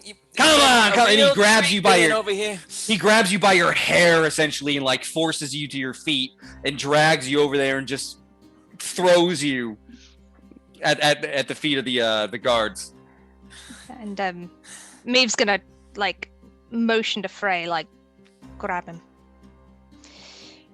There won't be a next time, paper boy. Let's go. I'll pick him up by the just back of his jacket and just start walking, kind of like he's a briefcase. I'm just gonna go with it. I'm not taking any more beatings tonight. I'm taking it right now. I don't know how well, I guess probably Toby has no freaking clue what's going on. So No. Frey. I don't know how Frey feels about this, but I feel like the ultimate goal right now is to get out of this area and probably hide because we know someone's coming. Uh-huh. Okay, good. I'm glad we're on the same page. So basically, it's the stoic, come on, let's go. Mhm. Gotta check in with the captain. You guys have two options if that's going through your mind. You can kind of go back towards where Asher's coming. Not a lot of places to hide. The trees are pretty sparse, and because of the fluorescent illuminations hanging from the ceiling, it's pretty light in here. Okay. You're gonna have to make a pretty rough stealth check, and I don't know what your stealth is like, but it's gonna be a pretty, especially because there's 30 people. Now, if you feel you can bluff past that, that's fine. I mean, there's only one way out, right? Yeah, what's the other option? My understanding, Frey's understanding here is that there is a door. All right, and we will there's only say that so. door. Here's what we'll do, because not everyone's on the same page yet. We'll say there's maybe a 15-minute period where you guys are moving through the Okay. trees towards the stumps before you meet Asher, where you have a chance to actually talk to Toby and kind of come up with an idea pretty quickly before shit hits the fan. Meave, can we climb up a tree? I don't. We could try and climb up it. And then Maeve's gonna go. Right. So, hi, I'm Maeve. This is Frey. We're actually here to get you the hell out of here. Oh shit, where are my manners? Sorry, and I kind of drop him I'm still being accidentally. dragged. Oh, Yeah, Toby. There's nothing mechanical, but you two both can immediately see that there is the leg of his pants is black with blood, stale black blood, to the point where the cloth has kind of almost adhered to the flesh and the wound. Okay. And it's looking real nasty. All right. So You're here to help me. yeah, but Okay. either we're gonna have to bluff past roughly 30 men, including a captain, or unless you've got a brighter idea. Bluff. How long have I been down here? How long has it been since the last time I bluffed someone? It's been about 2 weeks. 2 weeks. Actually, well, no, so it's 10 days ride back, so probably about 15 days. 15 days. Yeah. That's the last time. You're kind of go back and forth. I will stress to you, Toby, there is not a snowball's chance in hell you're going to be able to bluff Asher. He knows all of his men. That is his job. There's about 100 Okay. people out here that he interacts with regularly, and just random new soldiers showing up. This is something with your experience of bluffing and how good you are at it, you're there's no fucking way. There's no fucking way. He's going to want to see release papers. He's I won't superior try that. officer. They're not going to be able to pull rank on it. There's no fucking way. There's no fucking way. That's just running through your head. Especially because you've gotten to know Asher on a very intimate level. He's mean as Out in public, he's a southern gentleman. But like down here, This is he's his territory. he's a fucking snake down here. He takes pride. Like you have seen him rip out the fingernails of prisoners that backtalk him. He is Write that down. Afraid of Asher. he's horrifying down here. Meave's also gonna look at him, look at Frey, and say, "And I don't think Paperboy's climbing any trees anytime soon." Oh god. Oh god. Oh god. We have we not? There aren't splintering tunnels or anything that we have dug through, like where we, You haven't the other guy has gone. gone down. There is down there, but like There so is for you, down. your main job, your 15 days of mining, has been mining through solid stone to dig out cubbies for more prisoners. You haven't gone farther down. You don't know what's down there. All you got is what your freaking cellmate said. So apparently there's carts down there. Like who knows? There's strange writing. You haven't been down there. It's all right. It's we're not talking to Asher. We ain't fighting 30 soldiers coming down here. They come down here every night to make fun of us. It ain't happening. It ain't Polite happening. way to put it. Sounds fucking rude. Is there a way we can get? Where can we hide? You know that you. I mean, I don't know what you know, but you know this place better than we do. I've heard stories of like other tunnels we can go down here. They're digging for something. I know they're digging for something. I know we ain't going back up topside. Our only hope is to go down. That's our only hope right now. Okay, reporter man. What the hell's your name? Tobias Cook, former reporter of the Malifaux Tatler. And he's gonna stick out his hand. That's to me. As I That's shake to his me. hand, I just throw him over my shoulder. Yeah, valid. Whoa! Alright. Now the guess question is, can we get that way without passing the guards we just managed to bullshit We- once? We may have to mention, are there doctors? Can we just say we're looking for a doctor deeper? At Just this point in walk by. time, You're a lieutenant. Just walk by.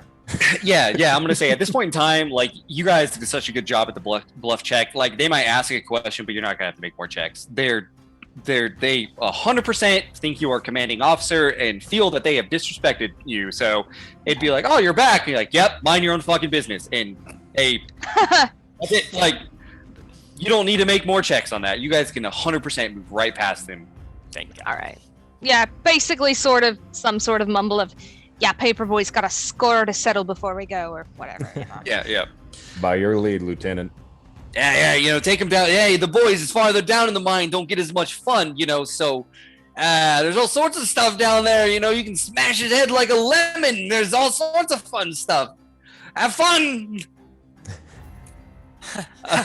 Yeah, like a lemon, guys. No, Yeah. Like a melon, you fucking idiot. Like a melon. Like a melon. Melon, great. Have a good evening, gentlemen. Now, I like my melon in one piece. Let's not run into any more people, please. Well, sure, try, buddy. You guys, so you make your way farther in. The sort of ceiling begins to come down, narrow a little bit. At this point, the tips of the blades of grass also kind of have that fluorescent, almost like little fireflies resting on the top with like a soft whitish blue. There's a vague hum that's kind of moving along, and as you're going, you begin to see they kind of look like crude scratches in the wall. But the more you look at them, the more they look symbolic, like they could be words. It's weird. It's like an optical illusion where at a glance it's just scratches, but when you really focus in, you kind of begin to pick up a pattern. Can I look into that a little bit? Can I try to read those? Yes, you can, and you can read them. Where did I put this? I know I put this in my notes. No. I gotta find out. My notes are a little bit of a mess because this week has No been wild. A Mind of Innocence? So, Just a heads up, I am going to call you Paperboy from now on. it beats the names they've been calling me, man. You know what? I've been Actually, called so many things. it's about 8. So while I try to find out where the heck I wrote this and organize it, this is the perfect time to take our break because we're 2 hours in. Woohoo. So we'll do that, and when I come back, I won't have to pause because I won't found it. Hey. All right, Lauren, Daniel, you beautiful, beautiful people. I know I said like 10 minutes ago, so they might be on standby. But if you can lead us out, and in the meantime, I'm excited. Hey, how are you liking it so far, my new children? All right, we will be right back, y'all. Loving it. See you Answer that soon. question after.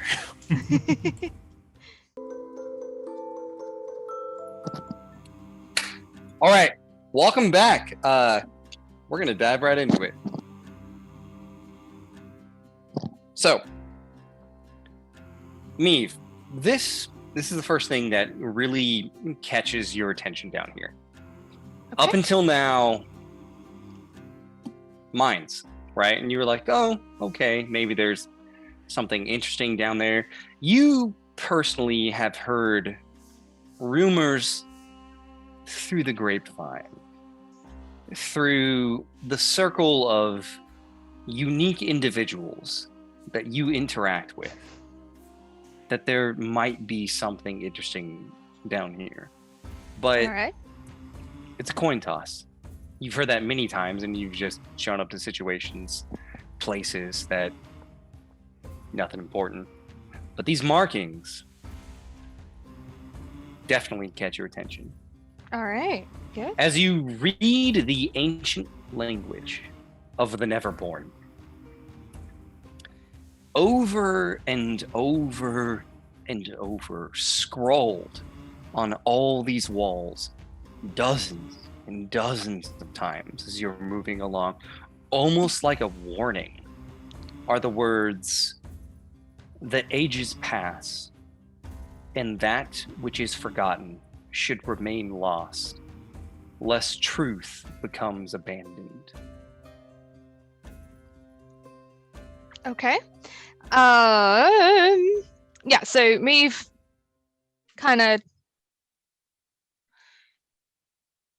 So this wall, and this wall, and that wall, that's scrolling over there, and that's scrolling, and that one, and also that one, and every other one we've passed at this point says the ages pass, and that which is forgotten. What was the rest of that? Shall remain. The ages pass, and that which is forgotten should remain Should remain. lost. Should remain lost, lest Truth becomes abandoned. truth becomes abandoned. And so they repeat that. The ages pass, and that which is forgotten should remain lost, lest truth becomes abandoned. Something interesting's got to be down here. That's the only reason this would be scrawled on the wall, like everywhere. Oh, You telling me you can read this chicken scratch? yeah, well, first off, it's a bit insulting to call it chicken scratch, and secondly, yeah, I'm an archaeologist. That's what I do. I didn't know I was being rescued by such high intellectuals over here. Well- Don't worry, partner. You still got me. I'm good at a thing. It's, specific. It's a specific skill. It's not going to come in handy in, like a shop or a bar, but down here, I can read the script. It's Neverborn. Don't worry, you get me out of here. I'll do all the talking for you. Perfect. That's a good deal. Brent, by looking at this writing, does it look frantic? Because they're scratches, it's hard to discern. Okay. Like unless you or familiar with the language, which very, very few people actually know how to read Neverborn. Select few, even within the race of Neverborn, know how to actually read it. Okay. You're like, honestly, you're like, it's words? Yeah, Mm. I guess not to piggyback on that, but would Meave be able to tell the urgency at which this was scrawled? Neverborn always looks frantic. Valid. Yeah. Because it's like a series of scratches, it Yeah. always seems to be written with some sort of urgency.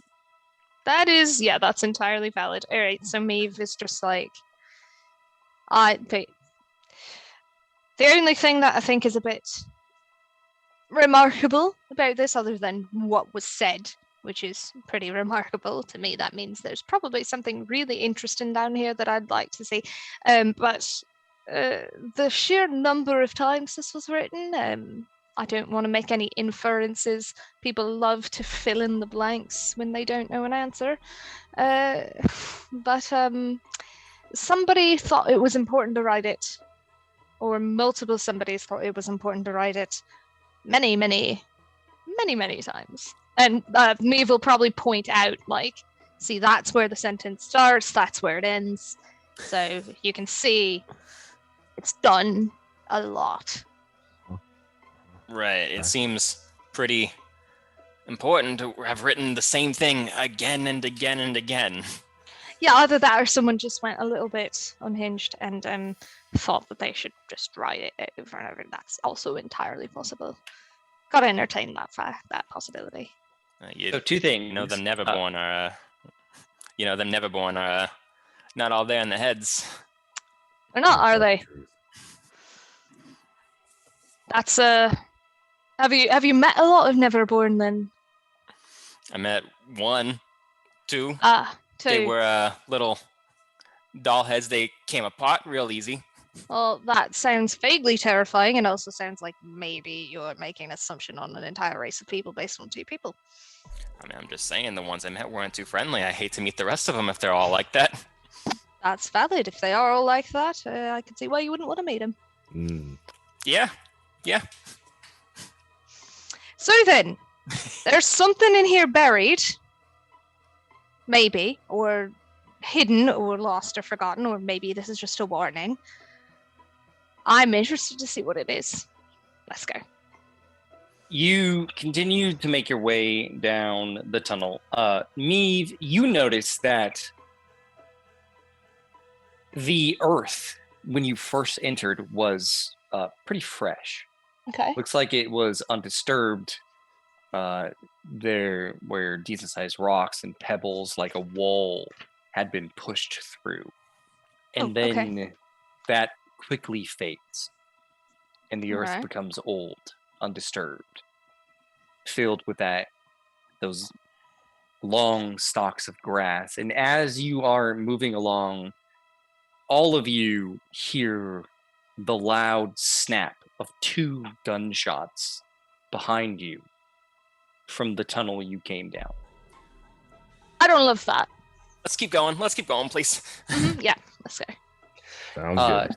You pick up the pace and begin to move a little bit quicker down this tunnel. Eventually, you exit into an area that is a massive chamber, illuminated by tons of lights, some of them on poles, gas lanterns sticking up, some of them lining the walls. There are probably about 24 different prisoners mining. There are guild guards off to the side watching them. There is a rickety wooden bridge that's sort of standing over a series of mine tracks, all of them loaded up with carts. One particular track has only 1 cart on it that is empty. And on this bridge, just by walking in, you can see that there is kind of a makeshift steel control panel of levers where an operator is standing by it, armed, guild guard, rifle slung over his back, and he's occasionally like pulling him. When he pulls a lever, someone comes over and adjusts the brake on the minecart, and it goes whizzing off down into the tunnel. All right. So between the three of us, I have to say, I don't know for sure, but we can't go back. The only way that goes forward. And I think we better just use the same excuse we've been using. Unfortunately, Tobias, you seem like you're probably better at talking than the two of us, but I don't think they're going to take too much from the prisoner. Yeah, no one's listening to me right now. You guys, I got faith in you guys. You guys can do the talking. I'll take over if you like. All right. Well, I'll back you up. I've got some notes here, including a translation of what's on the wall. So hopefully we can get them to, what do you think? Get one of us in that cart so we can get the heck out of here?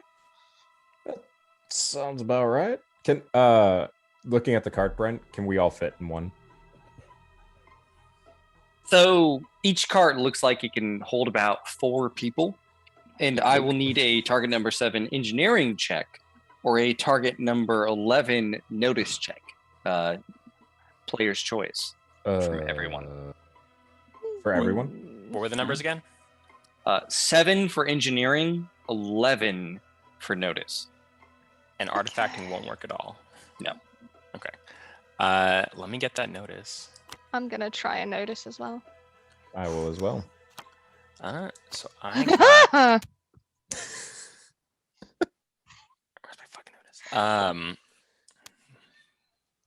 Where's my notice? It's okay. So I got a 7 for notice. Trevor, what did you get? You got the red Joker. So,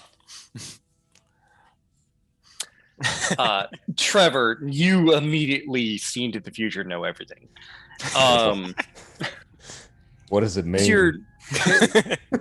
You're walking into this chamber, and you can see, again, sort of like that bridge that's hanging over the carts.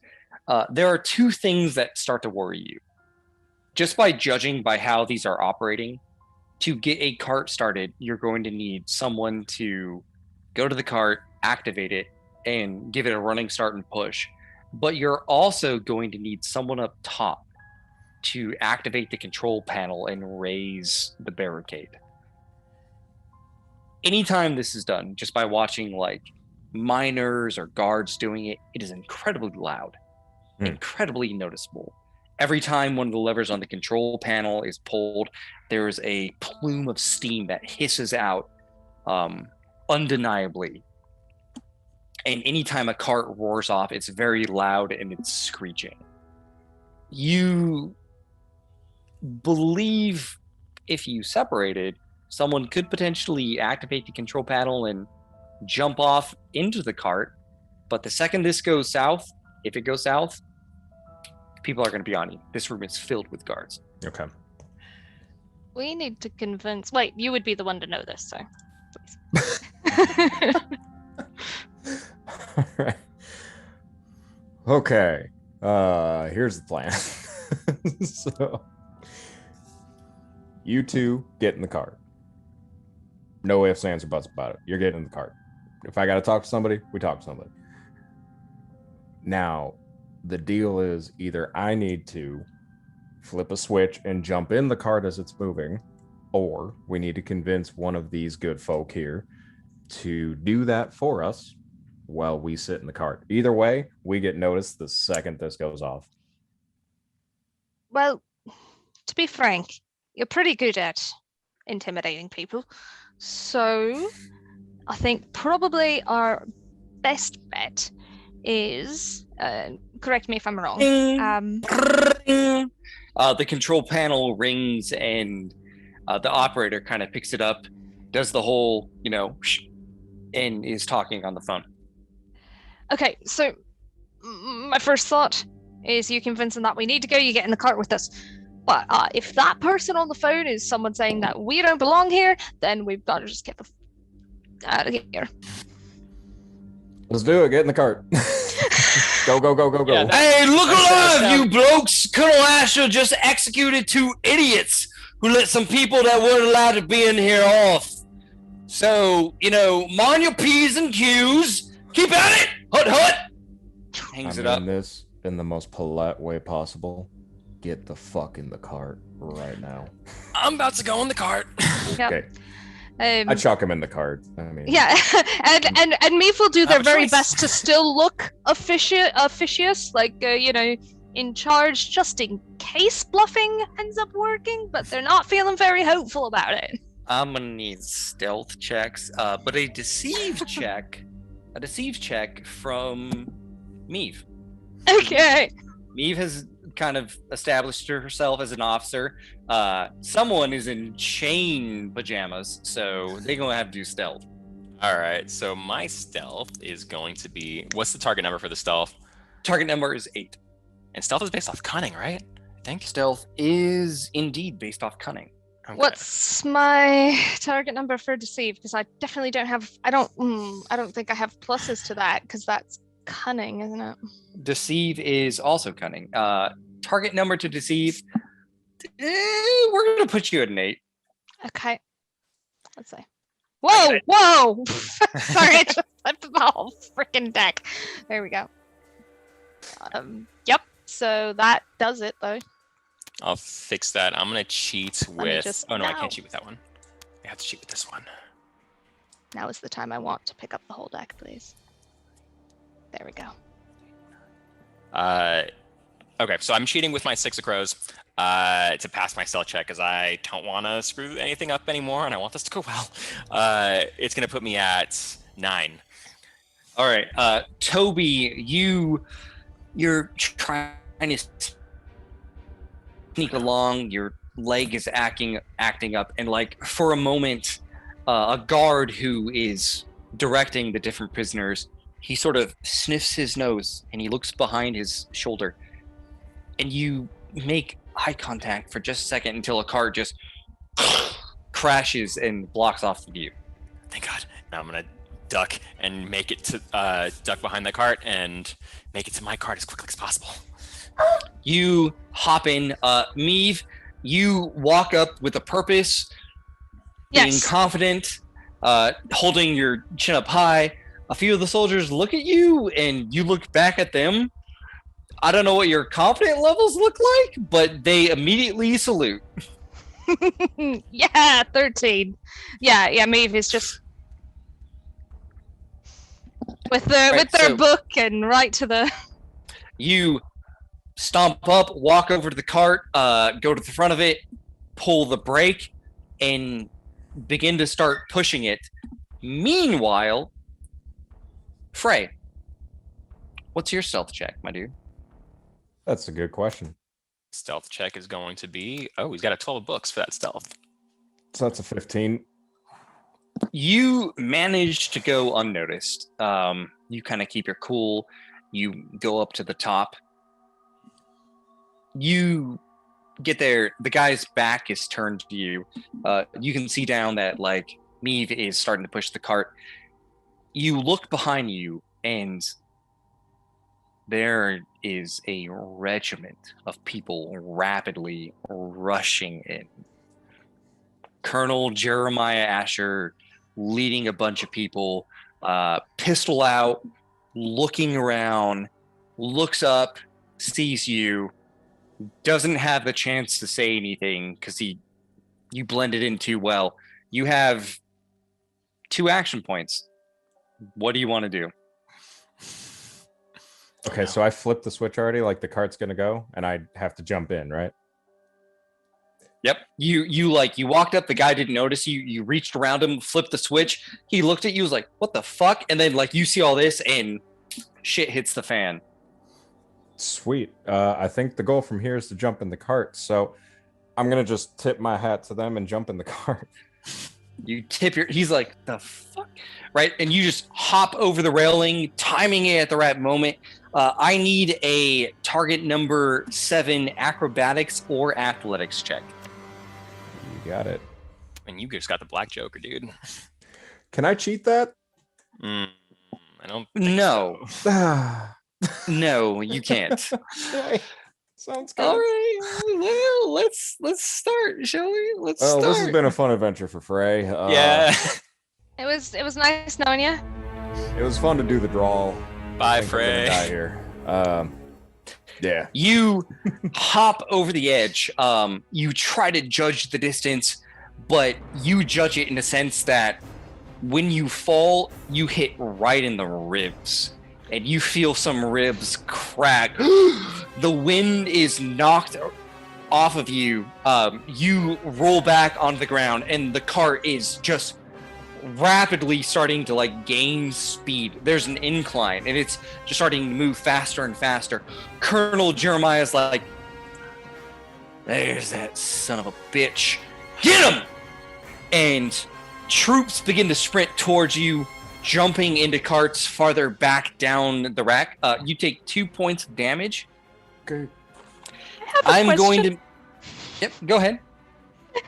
This might be absolutely bonkers, but is there any chance that there's like a really high meet it sort of situation where I could get him with my whip?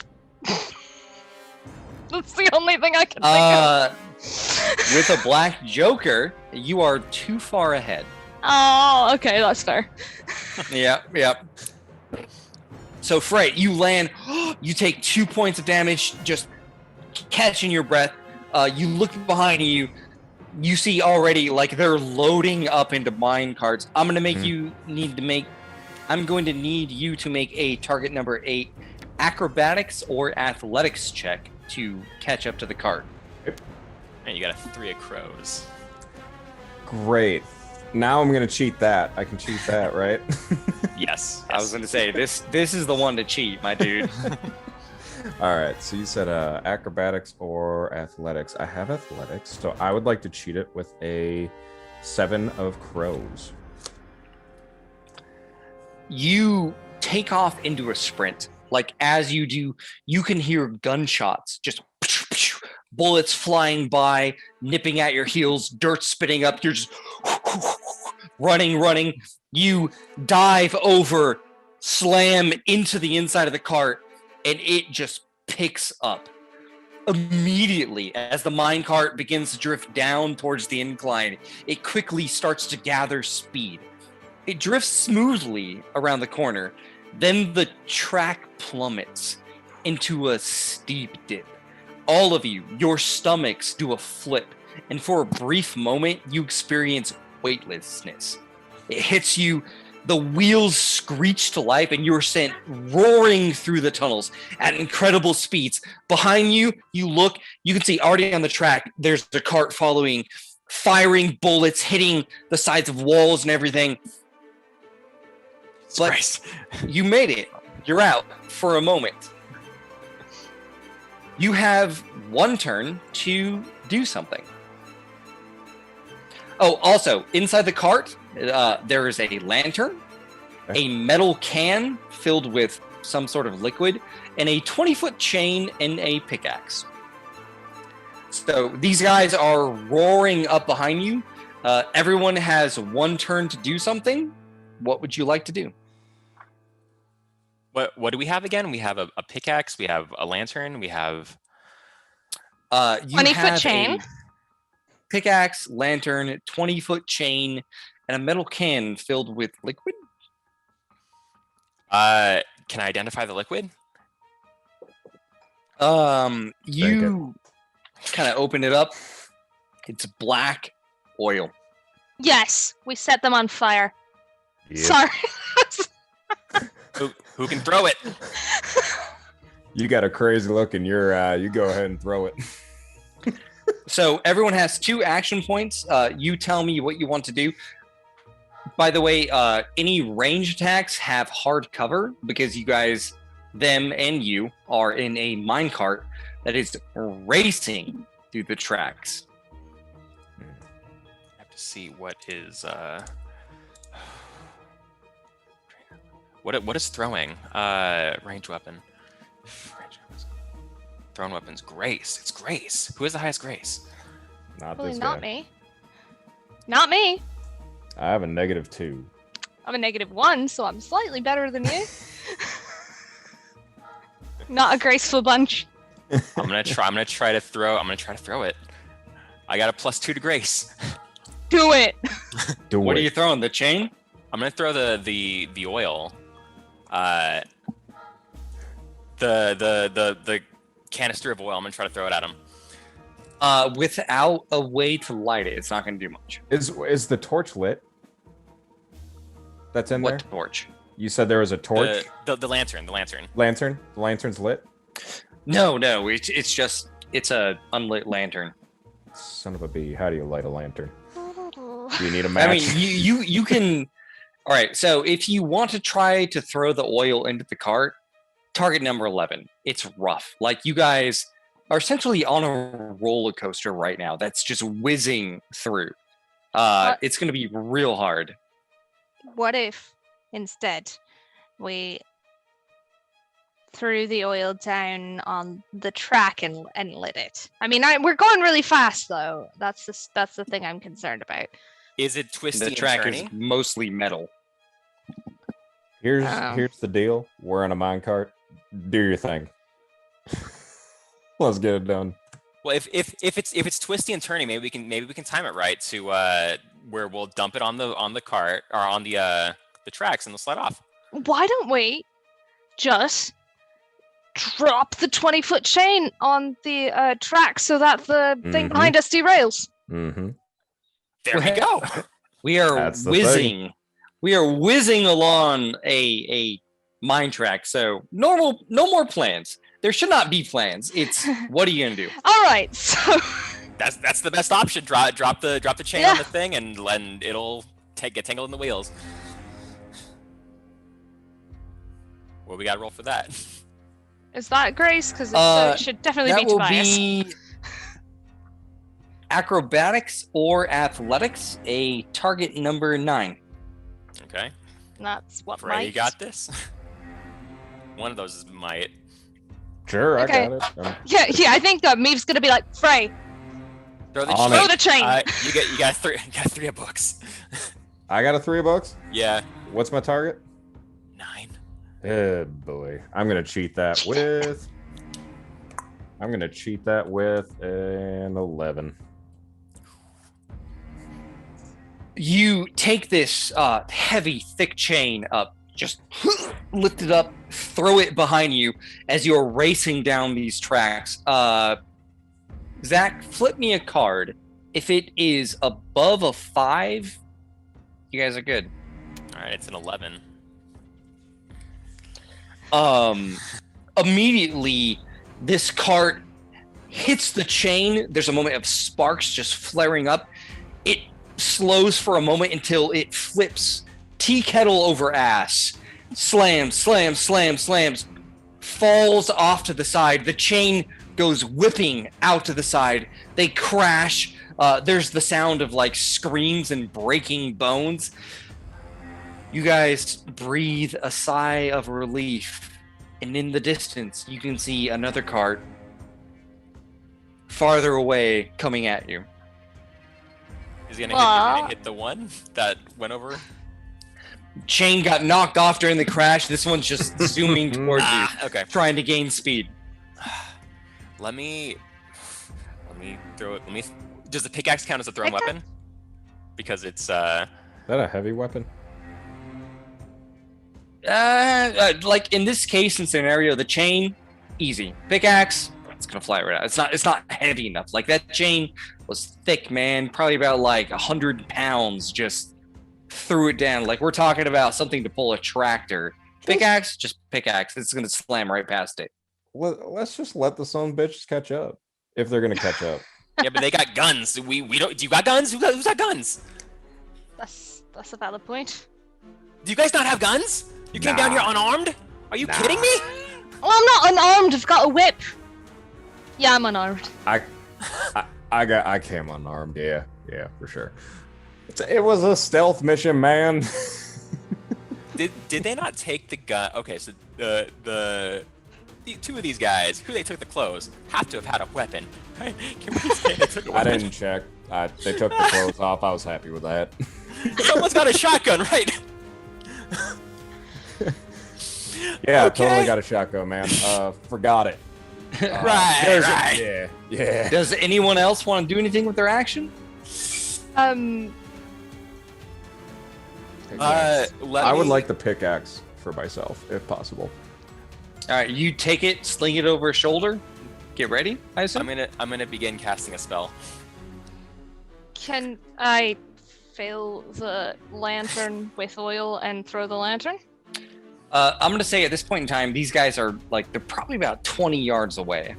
Oh, okay. So if your spell has that, It's not a Yard spell on range. me. It's a spell on Frey over here. I'm gonna try to do physical enhancement on him, but I'm gonna like wait until they're close enough for him to like attack them before I like actually cast it. okay. It only has a minute length, I guess. All right, we'll say minute you time. ready a spell. Mhm. Meave, you can 100% like get the lantern, fill it up, light it if you want. Just kind of have that on standby. Ready to chuck it? Yeah, that's their first thought. Beautiful. All right, you do that. Toby, you ready a spell. You guys continue to whip down the track.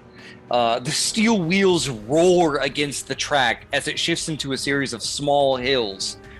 You are all forced to grab the sides of the cart to keep from being bucked out. But as you pass over the final hill, a low-hanging beam comes rushing towards your head. I need everyone to make a target number 8 notice check. I got a 9. So I passed. I got a 9 plus my 4. Frey, you got a 4. I got an 8. Well, 9 actually, including my notice. And what was the number we got to beat? 8. 8. I got an 8 with that 4 that I drew. You all notice at the last second as this beam's running towards you, you duck down, it whizzes over the cart. You continue to speed along the track and suddenly are jerked to the side for a brief moment. You feel the entire cart tilt. It balances on 2 wheels as it skids around this turn, nearly flying off the rails and crashing into the wall. Jesus. I need a target number 7 intellect or engineering check. I don't want to. I don't want to either, but I will. I got it. 0 intellect. 12. With a 12, me like you're thinking about the cart and how it's working. You are moving incredibly fast, probably faster than these carts are meant to move. From here on out, anytime you guys are like in combat situation, someone needs to man the brake, or you could just fly off the rails because this thing is out of control. What is that? Might manning the brake, or is it? What would you? It's going to be engineering or athletics. That ain't me. I think Maeve's gonna be like, Frey, we've got to have someone on the brakes. Okay, here's the deal. Paperboy, Yeah. you don't look super fit to fight. I don't want to make assumptions, but if they catch up, can you fight?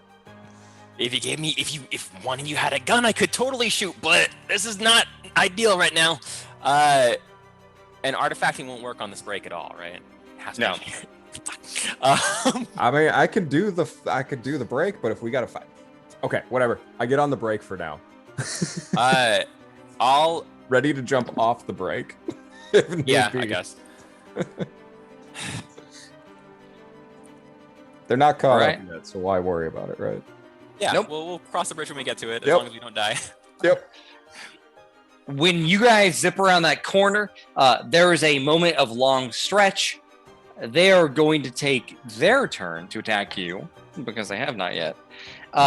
They're going to make attacks with a negative flip because you all have hard cover because you are inside a minecart. Each of them is going to focus, which brings us back to just a normal flip. So you have a bunch of people with really long rifles. They aim at the biggest target, and that is Frey.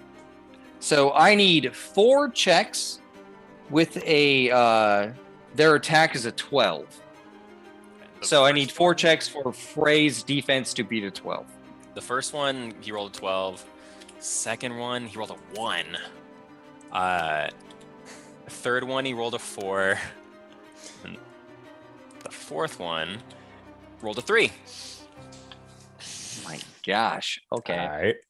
Good day for me. 12, he rolled a 1. So that is 11 or plus. So it's going to be damage with a bonus flip. What is the suit on the 12? All right, let me. The suit was a mask. Okay. Yeah. Damage with the bonus flip. Okay. It's 11, so severe damage. All right. He's going to take 7 points of damage. Boy. Boy. As a rifleman kind of, as the carts are bumping around, fires and it just skims across his forehead. So that was the 1. So that's out of play, right? Okay. So Yep. we get a 3 and a 4. You can cheat these. You can cheat your defense slips. Just saying. Low cards. I'm Low adding cards defense for to whatever I damage. flip, right? Yeah.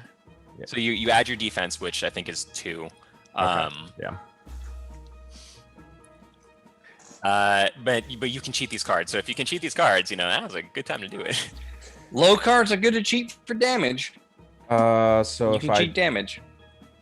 can I cheat any of them with a 5 to reduce damage? 5, 6, 7. Yeah, if I get severe, you can always cheat it through a 5 with damage. I will cheat it with a 5 then. Well. All right. So Not bad. instead of what I rolled, it'll be. All right. It's hard to go back. We'll let you we cheat don't with have the to go next one. back. Yeah, we'll, So we'll you cheat with the next one. yeah. Yeah, it's Any all of the good. next ones we can do. The next one is a 4, 5. So he has a 6. So that would be how many negatives does he have for a 6? That's gonna be 1 negative. 1 negative. Or sorry, no, that's none. It's just straight. It's just straight flip. Okay, so Yep. that's gonna be a 10. So that's gonna be moderate damage. Which you can cheat to lower. Yeah, you can cheat that to lower with that 5. So it's 2, Yeah. 4, or 7. I will cheat it with a 5. What is Okay. the suit on that? Clubs, which is tomes. The suit on you, on the Toby. attack, it's gonna be crows. Got Okay. it. He That's fine. fires again. You cheat it, you take 2 points of damage. Okay, so now we just have the 3 attack left, and that's 6. So how many negatives is that? That's still a straight flip, right? 3, 4, 4, 5. So that's 5. Yep. Okay. So that's 5. So that's weak damage. So that's 2 damage. And then after that, you take 2. What was the suit on that, Toby? Masks. Okay. So let's just review real quick. What was the total damage? I think the first one was severe, so that was 7. Mm-hmm. Yep. The second one was weak. That was because you cheated it. 2, The third one was moderate, I think. which was 1. No, it's Or no, which 5. was No, It's, moderate is 4. 4 damage, so an extra 4 damage, and then the last one was weak, which is an extra 2.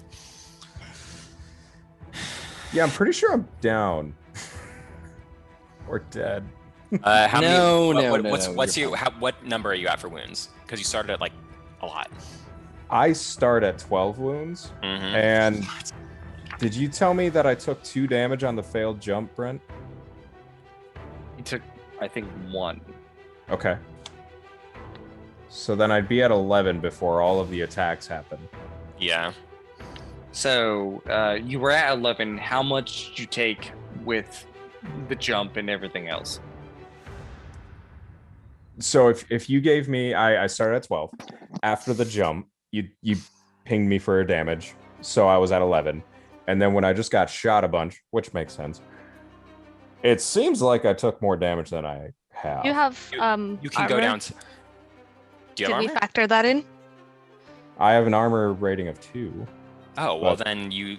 Okay, so each armor, each time you got shot, remove. Oh two. no, I'm sorry. I don't have armor. I have You don't have defense. I don't have so- armor. yeah. So Okay. okay. So it's just straight. You can go into negatives. What negative are you at? -1. -1. Okay, so you need to make a toughness flip to see Okay. if you're unconscious or not. Okay.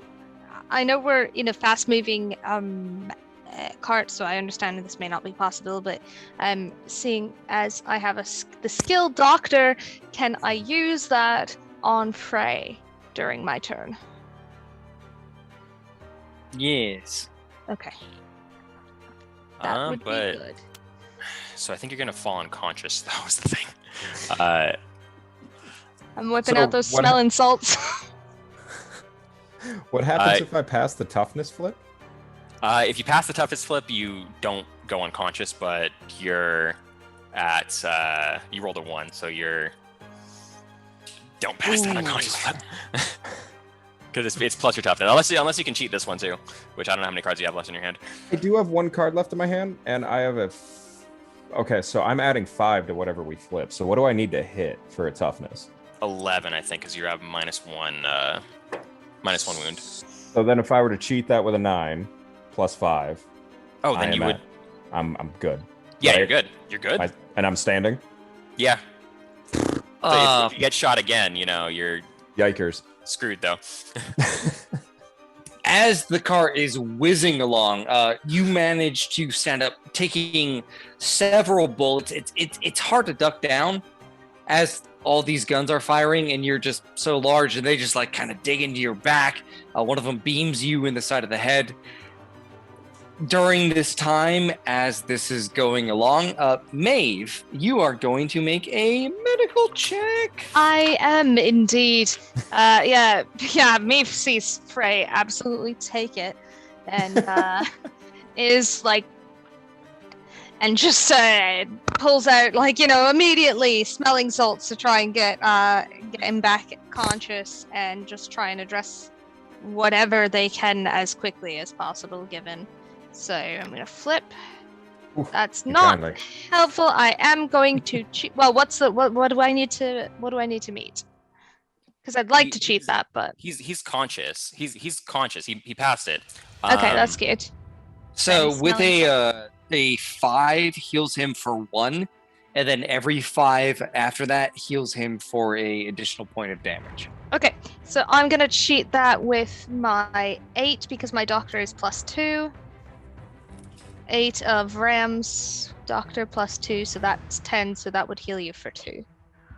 You heal 2 points as Meave comes in and start to quickly start to bandage you up.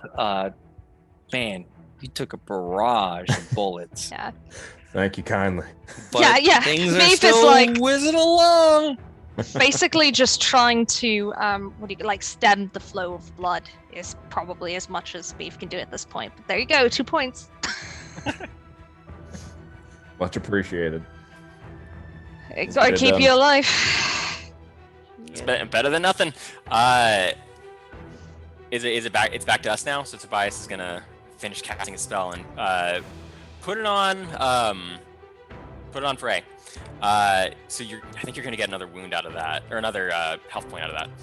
I'll take it. Yeah, because it's the physical enhancement.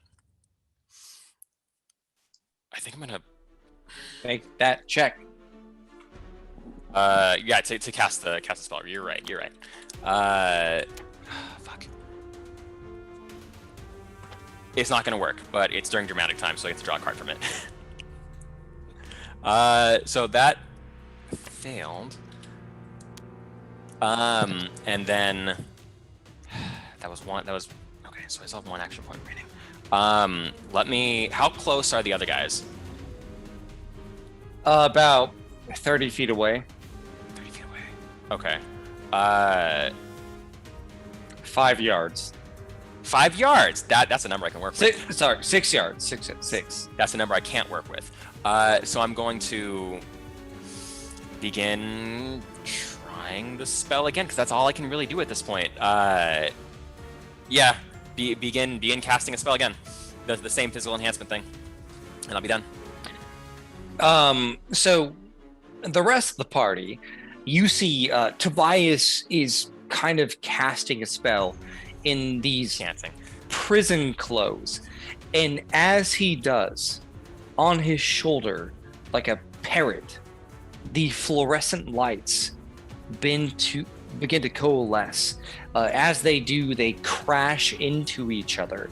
And there's the sound of cracking wood, snapping steel, a horrifying banshee-like screech begins to happen. And then the fabric of time rips open and just coalesces in this swirl of cosmic energy. And there is a small radio perched on his shoulder.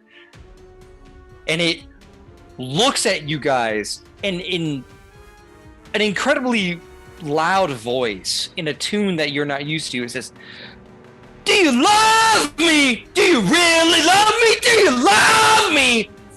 It just screeching through the halls. You're like, that's where you went. I missed you so much. Oh, and he's like petting and has his hand on it as he gets like ready to cast the next spell. Demon radio. Oh, sorry, radio. No, it's good. It's good. I swear, it's good.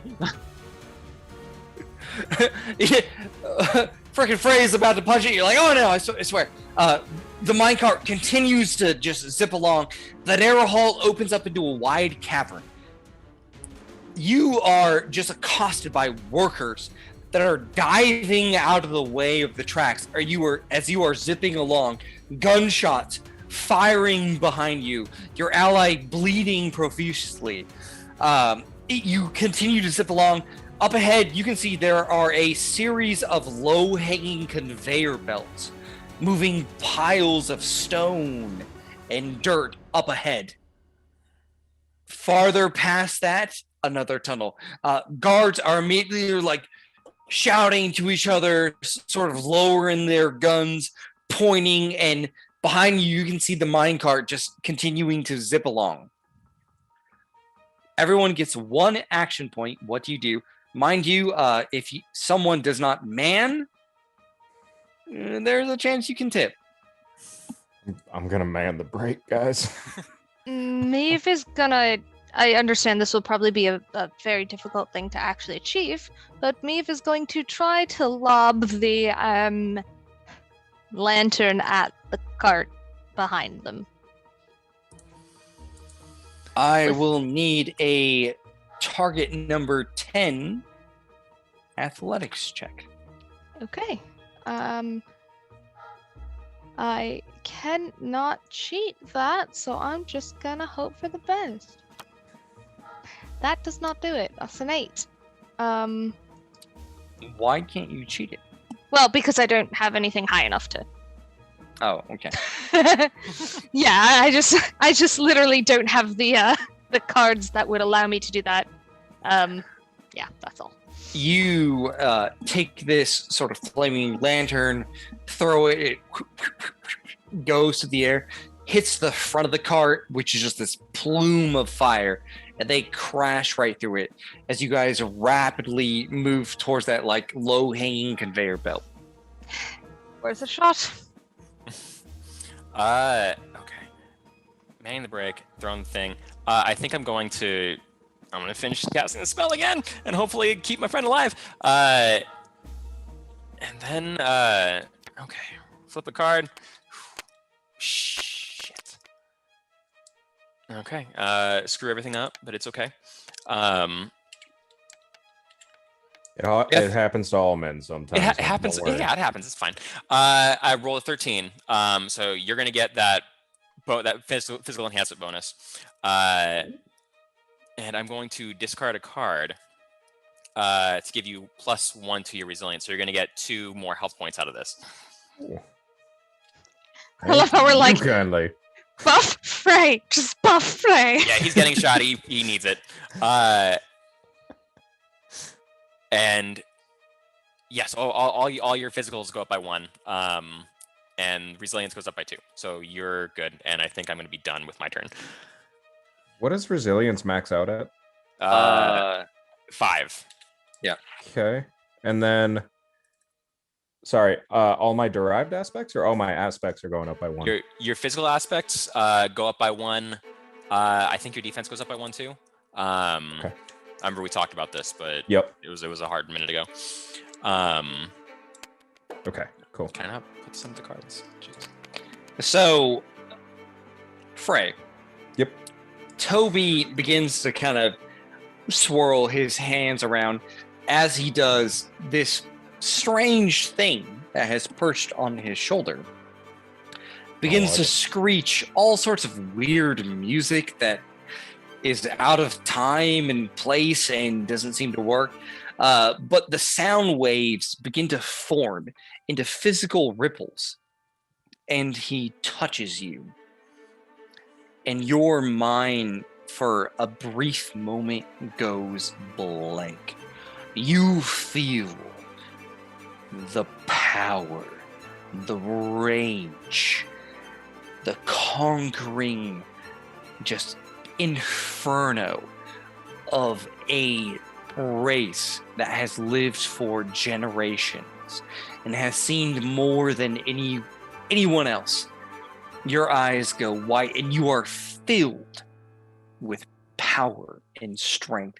Your veins just rip out of your neck, and you look at Toby, and there's a brief moment where all you want to do is take his head between your palms and just smash it. But then you come back to your own senses, still feeling that strength, still feeling that desire, but able to just push it off. And like you just snorted like 7 lines of coke. Like you are ready. You're hulking, man, but you have your own senses. Nice. All right, let's do this. I don't like that radio, but I'm ready. What do you do on your turn? Now, I'm going to give you an option. Yep. I'm going to play devil's advocate here, Frey. You can do something on your own. I mean, there's a low-hanging conveyor belt full of rocks up ahead. You know what I'm saying? If you do not man the brake, if you flip a 1 through 5, bad things will happen. But you can use your action to do some damage. If you man the brake, no chance. Oh boy. I gotta keep them safe, man. I can't have us derailing and flying to death. No, I gotta man the brake. You stick to your guns as it just at this point you're moving so fast the wheels are starting to smoke. They're just like pouring up, sparks are pulling off. You turn quick around the edge, grab the brake, like stop yourself from flipping, continue on. Behind you, the angry cart of like rifles and everything continues to shoot. The wheels spark and you pick up speed. 2 archways are ahead of you. The track actually splits, and you can see that it's divided by a single lever. Each archway has that familiar script, that scroll, just carved over it. You have a split decision to decide, do you want to go left or do you want to go right? And someone knows how to read that. So can I get a target number 7 notice check from Meave? All right, that I can do. Target number 7 notice check. That is an 8. Yeah, it's a 9 total. As everything's whizzing along, and like at this point the vines have come down towards like a curtain, and you're like pushing back, and you're like, oh, I see it in the distance, right? The words say left, fire pits. right surface. Okay. So yeah, Mavis is just gonna yell, right! Give me a 6 athletics check, Toby or Frey. Athletics. Oh, geez. I'll go ahead and take it if you want. Yeah, you go ahead and do that. You rolled a 7 of Rams. Beautiful. I got an 8. Frey, immediately after Meave says this, you take that pickaxe, boom, hit it, turn left to the surface. You look behind you, the cart, not knowing what's going on, not able to read Neverborn, they take their own pickaxe, hit it, boom, pull off to the right. You guys are separated. You continue to move along. For a moment, you are alone in the tunnel, and then you enter a narrow canyon. On the left side is your track, sort of edged into the wall. On the right side, their track, and it shifts so close that you guys are in melee range. Immediately, they reach over and start to try to grab people out of your cart. We're going to do some attacks. So you guys all have one action to do towards them, and they all have one action to do towards you. I'm going to let you guys go first. What do you want to do? And again, someone needs to man the cart to not fall off the edge. I'll take the break this time, I think. So who? You get the Frey, get the people. I got the break, and he's gonna like kind Got of it. behind you and Toby, you move up to the front. You start like doing the break as you guys are on this canyon that's like swirling and swiveling. Beneath you, you cannot see the floor. It is an endless darkness where it's like if this cart goes off, you're done skis. You're falling down. And it's swerving like these guys, they're pulling out swords, rapiers, and everything, like beginning to hop over, try to stab you, try to pull people into their cart. But you're manning the brake, Toby. You're moving along. Can I get a target? Nope. You're good. Anyone who spends an action point, you're good. All right. So, Frey or Neve, what do you want to do? Maeve is gonna use their whip to try and yank someone off the cart, the other cart. Give me that attack. Their AC 10. Okay. 13 total. What is the suit you drew? I drew. It looks like tomes. Yeah, that looks like tomes to me. And crows is my trigger for flexible. So.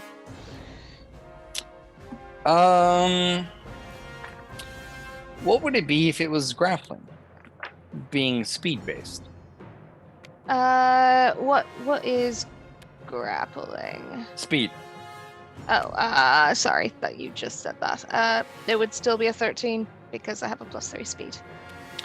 All right, I'll say you bring out that whip, throw it around in front of them. It wraps around the neck with a target number 11 because you didn't meet your trigger. You could potentially pull one of them off the cart. Okay. Do I need to flip again for that?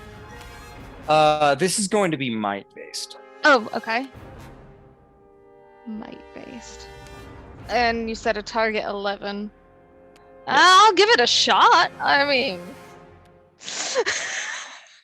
Go to it. oh, that's a no. That's a big ol' no.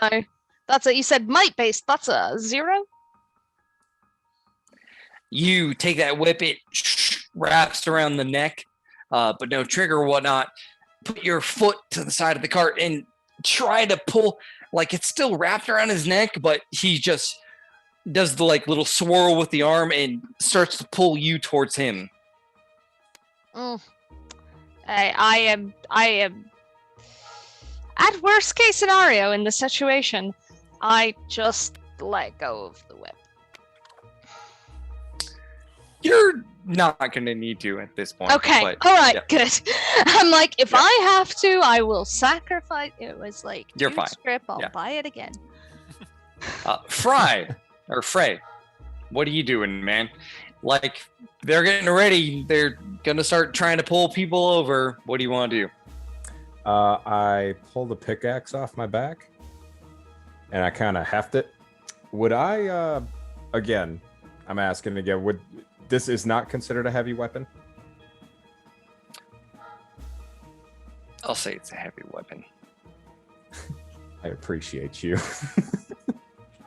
So I will look This at is the- your moment in the sun.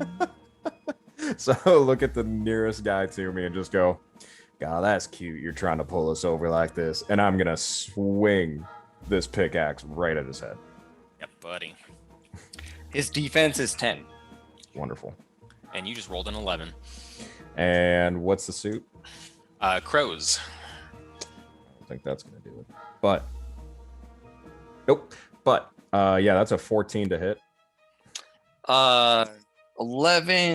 10 to 14. That's a 1 negative flip. Okay, so that's gonna be. It's going to be moderate damage. What's moderate on? We're gonna say for pickaxe. We're gonna go with your hammer, man. Okie doke. Sounds good. Moderate damage 4. My hammer is 4. Kill him. Kill him. All right. You take that pickaxe and just swing it like a baseball bat, and it goes right into his ribs. And when you pull it out, this guy is like collapses to the ground as blood is just gushing out at the side of his pickaxe. These guys are determined to try to grab you, so they're going to make grappling checks on the smaller people Oh no. because they ain't entirely stupid. So I'm going to need 2 checks on Toby. That is a target number 6 grappling. So you're going to need to beat an 8. An 8. It's what is, and this is, what is this based? What skill am I using? Speed. Speed. Okay. Target number 8 twice. Well, first one ain't gonna hit. Oof. I'm gonna cheat it with my 11. So I beat the first one. Come on. Oh, fuck, it's another 6. Okay, so the second one grabs me.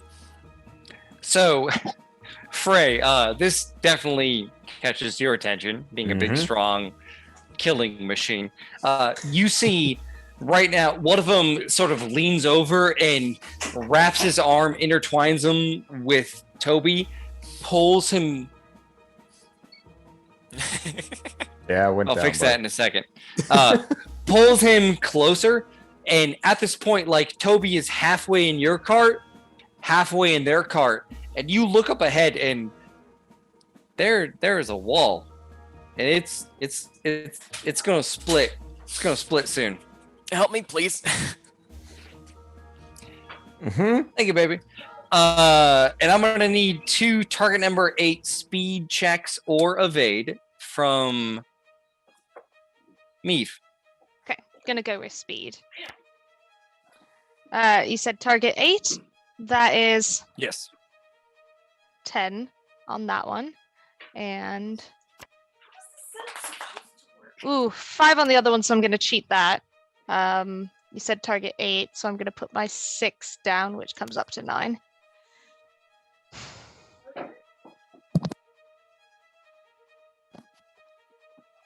Six of the 9, no hits. No hits. Sorry, we're having technical difficulties. That's okay. With the target number 8, does anyone hit you? Nope.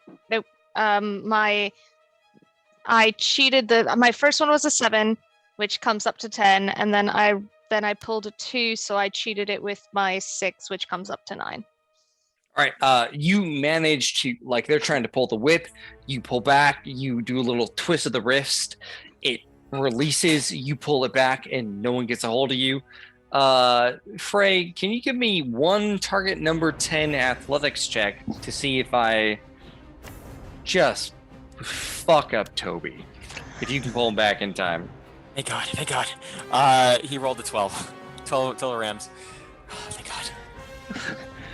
It's this tug of war where like they're pulling him, you're pulling him, and eventually you just take that big meaty hand, reach over, grab the back of his gel stripes, rip him back, comes loose from the hands, whoom, right at the last moment before he was just beamed on that wall. I got the break, don't worry. Come here, partner. Get back on the break, baby. You race. Like at this point in time, like they split off and you continue to go and go and go. You look behind you.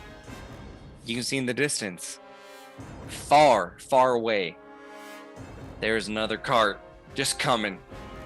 Little dot of light with a lantern hanging in the front as you're just moving along, whizzing. You race into another tunnel. After a few quick turns, once again, you're rushing down a steep hill. There's the luminescent foliage that's hanging so low, it caresses your face. Up ahead, you see another track. Goes probably for about a mile, but you're moving so fast, you're moving quickly towards it. There's a waterfall. This track goes right over it. It's just pouring out, going down into a roaring river that seems to go into a cave somewhere. Who knows? But the most discerning thing is that the track ends.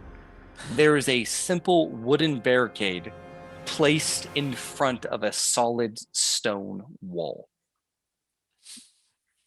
Eek!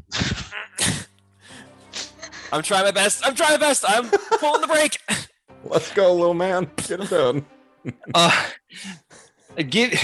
Give me a target number 12 intelligence check or a 7 engineering check. Engineering? Thank God. All right, no, not engineering. I have artifacting. No. But it's intelligence based, right? So yes, I can still do it. So I rolled a 9. Oh my God. I'm panicking right now. So I passed the engineering check. Hold on. Are you trained in engineering? I'm trained in artifacting. It's a practical application of engineering. It's target number 9 if you're engineering, or target number 12 intelligence. Get them skills, my boy. Did you get it? No. Did you? Okay. We're gonna hit a wall, aren't we? All right. So we're cruising. We're cruising to the wall, right? Without engineering, like you are just racing, and this thing's massive. Like I said, like it's probably like half a mile. Like you're racing, you're just moving along. Immediately, Toby's like, "Oh yeah, I'll stop." He pulls it. The cart begins to shift and lift up like it's about to go ass over tea kettle, and he stops, and it begins to dawn on you. You're not going to be able to stop in time. You're either going to crash into the wall or do something else. How close are the walls to us? So imagine this. To the left side, there's a wall. Yeah. To the right side, you guys are just racing over this massive waterfall that pours over and just sort of gets sucked into this underground chasm. It just goes forward. And then in front of you is stone, is death. I as calmly as I can turn to my compatriots. Y'all trust me? Gonna have to. Scoop them both up and jump. I'm gonna trust that. Yep, that's fine. I'll hold on.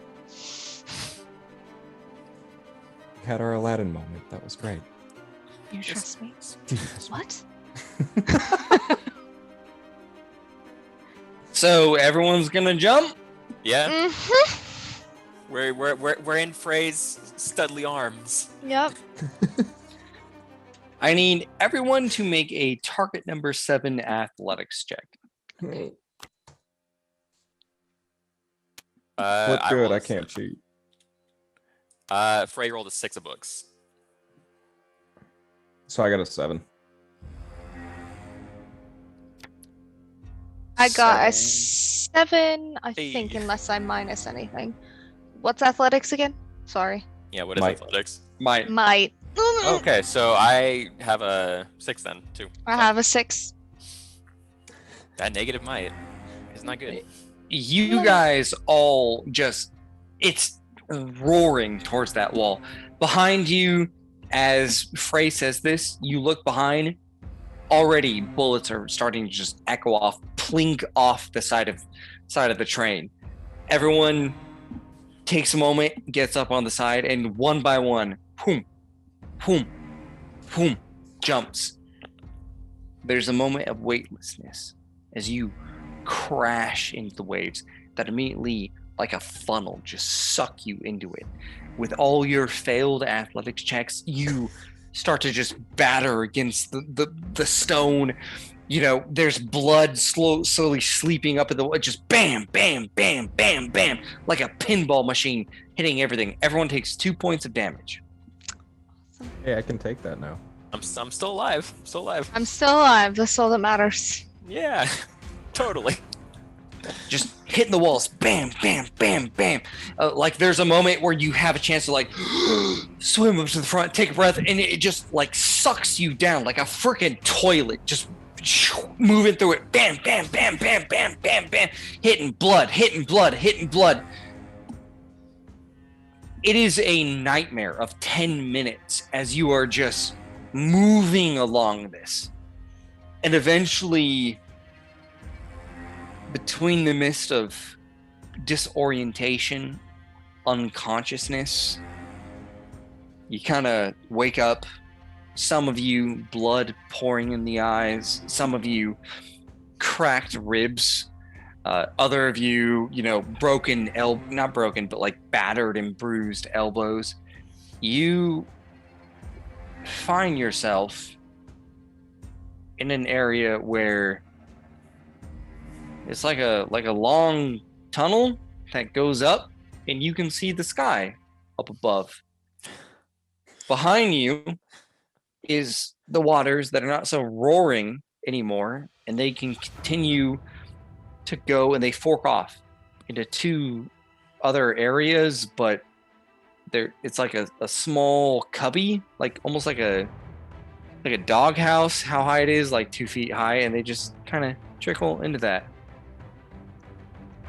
Just in this probably 10 foot by 10 foot circular just shaft, and above you.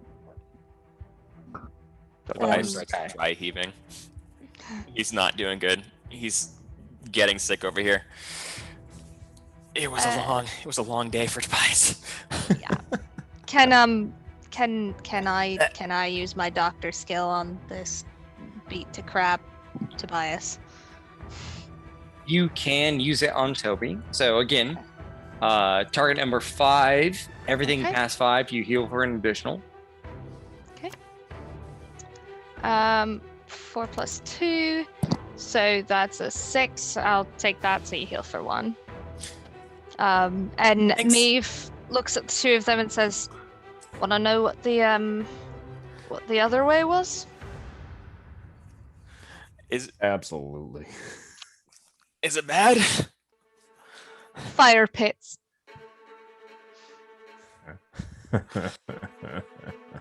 God. It could have been horrible. I pull out my whiskey. First off, offer it to everyone else first. Take a big old swig of that whiskey. Beautiful. Haven't had anything to drink in a few days. He's Yeah, gonna well, start- this will Mouthful, not help mouthful. but enjoy it.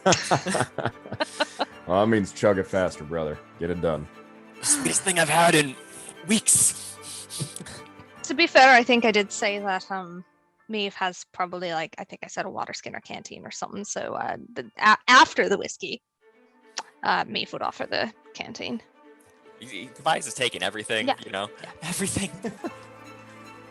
After the hell he's been through, he'll take everything from any stranger. It's fine. That's It's better than where he acceptable. was.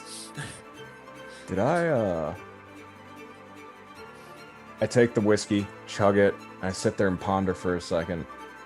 Did I black out? Or was there a radio? It's still here. It's a good boy though. It's a good boy though. You don't gotta punch it. You know, it's We gotta talk, reporter man. It wasn't Yeah, so bad. I liked the music. When you ask about the radio, it's just sort of skittering around Tobias's ankles, and immediately, like it knows its name, it looks up at you, Frey, and it says something along the lines of, "You got juju eyeballs." That just sort of shuts down. see it likes you. It likes you. It knows who the good people are, and you guys are good people. Who are you people? Why are you coming to get me? We got sent by a man named Sue in a bar. You're gonna be talking with him, I'm sure, soon. Sue in a bar. I'll send him my regards. I was also kind of curious about what was in the mines, and now I've got my answers. Tobias is gonna like flop over and almost pass out. Valid. I'm gonna join him. All right, you flop over. Take some time to gather yourself. You've no idea where you are. Just the bottom of a shaft. The light up above. What do you do? Take a good minute. You know, eventually we're gonna have to find our way up there. Yeah, we can't stick around here forever. Let's we see daylight up above, right? No like stars or anything, so we don't know where we're at. I mean, you've been down in the mine for a while. Between everything that's going on, it's been through the night. How the hell do we get up there? Is there more tunnel ahead of us, or do you try to climb it, or? So there's like two tiny little tunnels, but they're like 1.5 feet tall, and the water, which is no longer raging, just drifts into them. Though the tunnel is tall, it is narrow. So you could make like athletics checks where essentially you would push your back to one side of the wall, your feet to the other, and climb your way up. How high is it? About 20 feet. All right. I'll go ahead and climb up. I'll drop a rope down. I'll pull you all up. With that leg, Give you can't do me it. a Tobias. target number 8 athletics check. That sounds like a good plan. Flip me some good stuff. And you got your good stuff. You got a 9 of crows. Nailed it. Got a You 10. Put those sexy big shoulders right up against it and just start to squat, climb.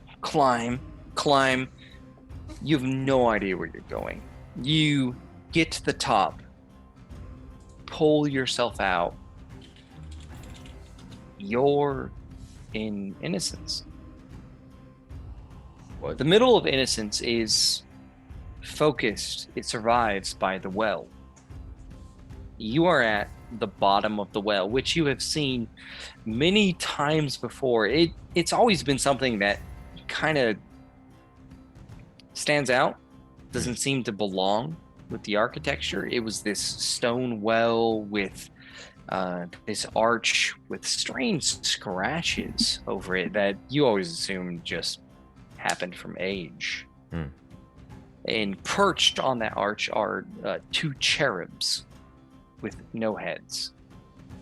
And this has just kind of been what the town was built around. Just an architecture that no one really thought anything about, but suddenly those scratches mean a bit more. And you lower a rope. Everyone climbs out. All right. This is weird. This makes no sense. These scratches didn't mean anything to me before. Now clearly there's something. Meave, would you mind taking a look? I'd love to. What do I need to flip for that?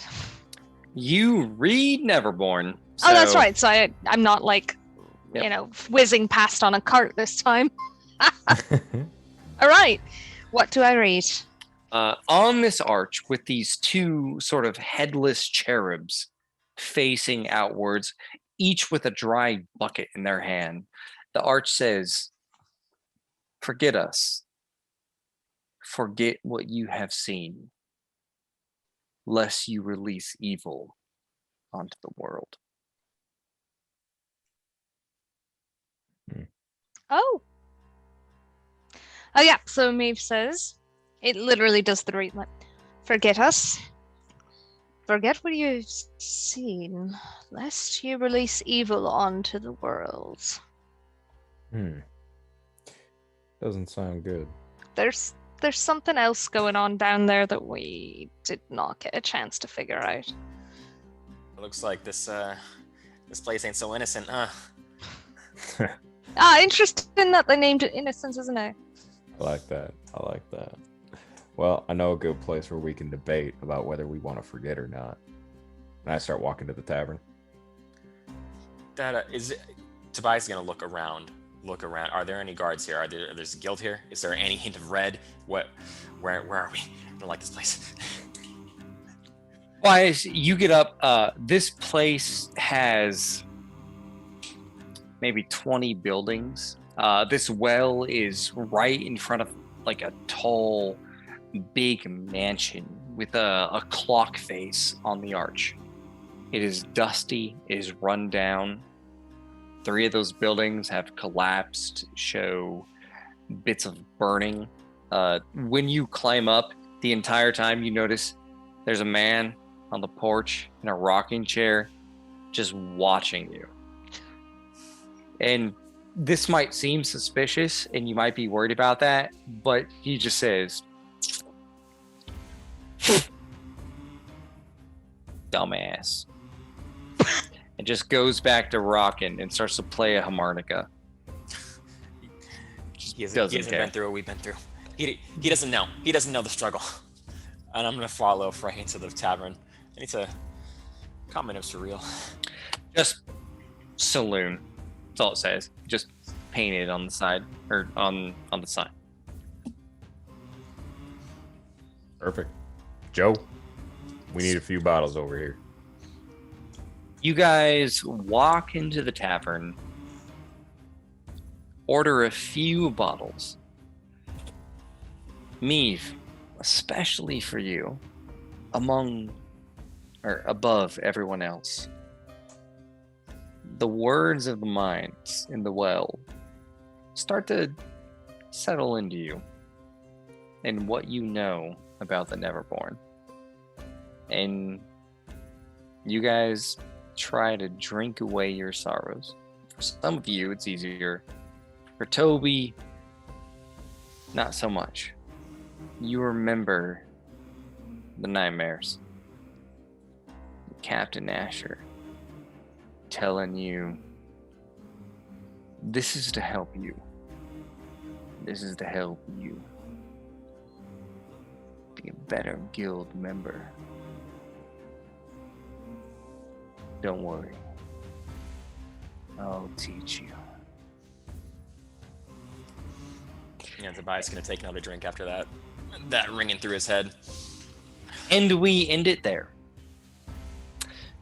With that, next week, we will see what Nemo and Ellie were up to. in little bits, and the party will coalesce and decide what to do about this mining problem and interact a bit more with the town of Innocence and see how much this problem has affected them.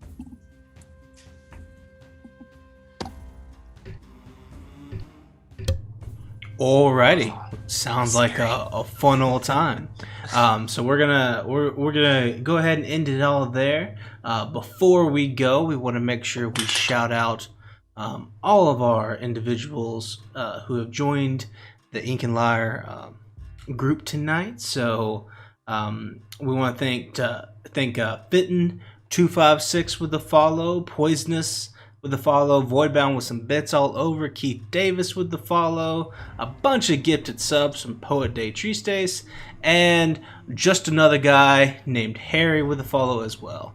And then shout out to Wolf for some bits that were given. I want to give a special thanks to CJ and Trevor who have joined us on this Twisted Veil adventure going forward, and you guys were wonderful and fantastic and terrific this evening. And amazing. Yes, absolutely. Thank you guys so much for joining us. Thank you for having us. Yeah. If you enjoyed this content, we're here every Tuesday. Time somewhere between 7 and 8 o'clock, probably 8 o'clock Central Standard Time moving forward. We'll be here tomorrow for Iron Valor, where we're playing through some Curse of Strahd in that game. That'll be 7:30 Central Standard Time every Wednesday. Friday is Short Rest, where we play some games. Lauren's currently working through Man of Medan. You can catch us there every Friday at 8 o'clock Central Standard Time.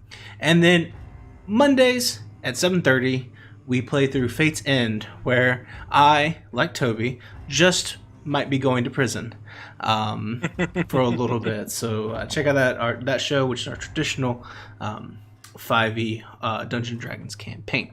You can support the channel by following us here on all the socials at Ink and Lyre everywhere. We're over on Patreon as well. You can subscribe here with your Prime subscription or your regular subscription, all that stuff. Subscribe to us on YouTube. You can also go to our merch store and you can buy t-shirts and hats and all kinds of fun stuff, all that at inkandlyre.com. So thank you everyone so much for joining us. We are going to go ahead and do a raid here in just a minute, but we will all see you here next week. Bye-bye.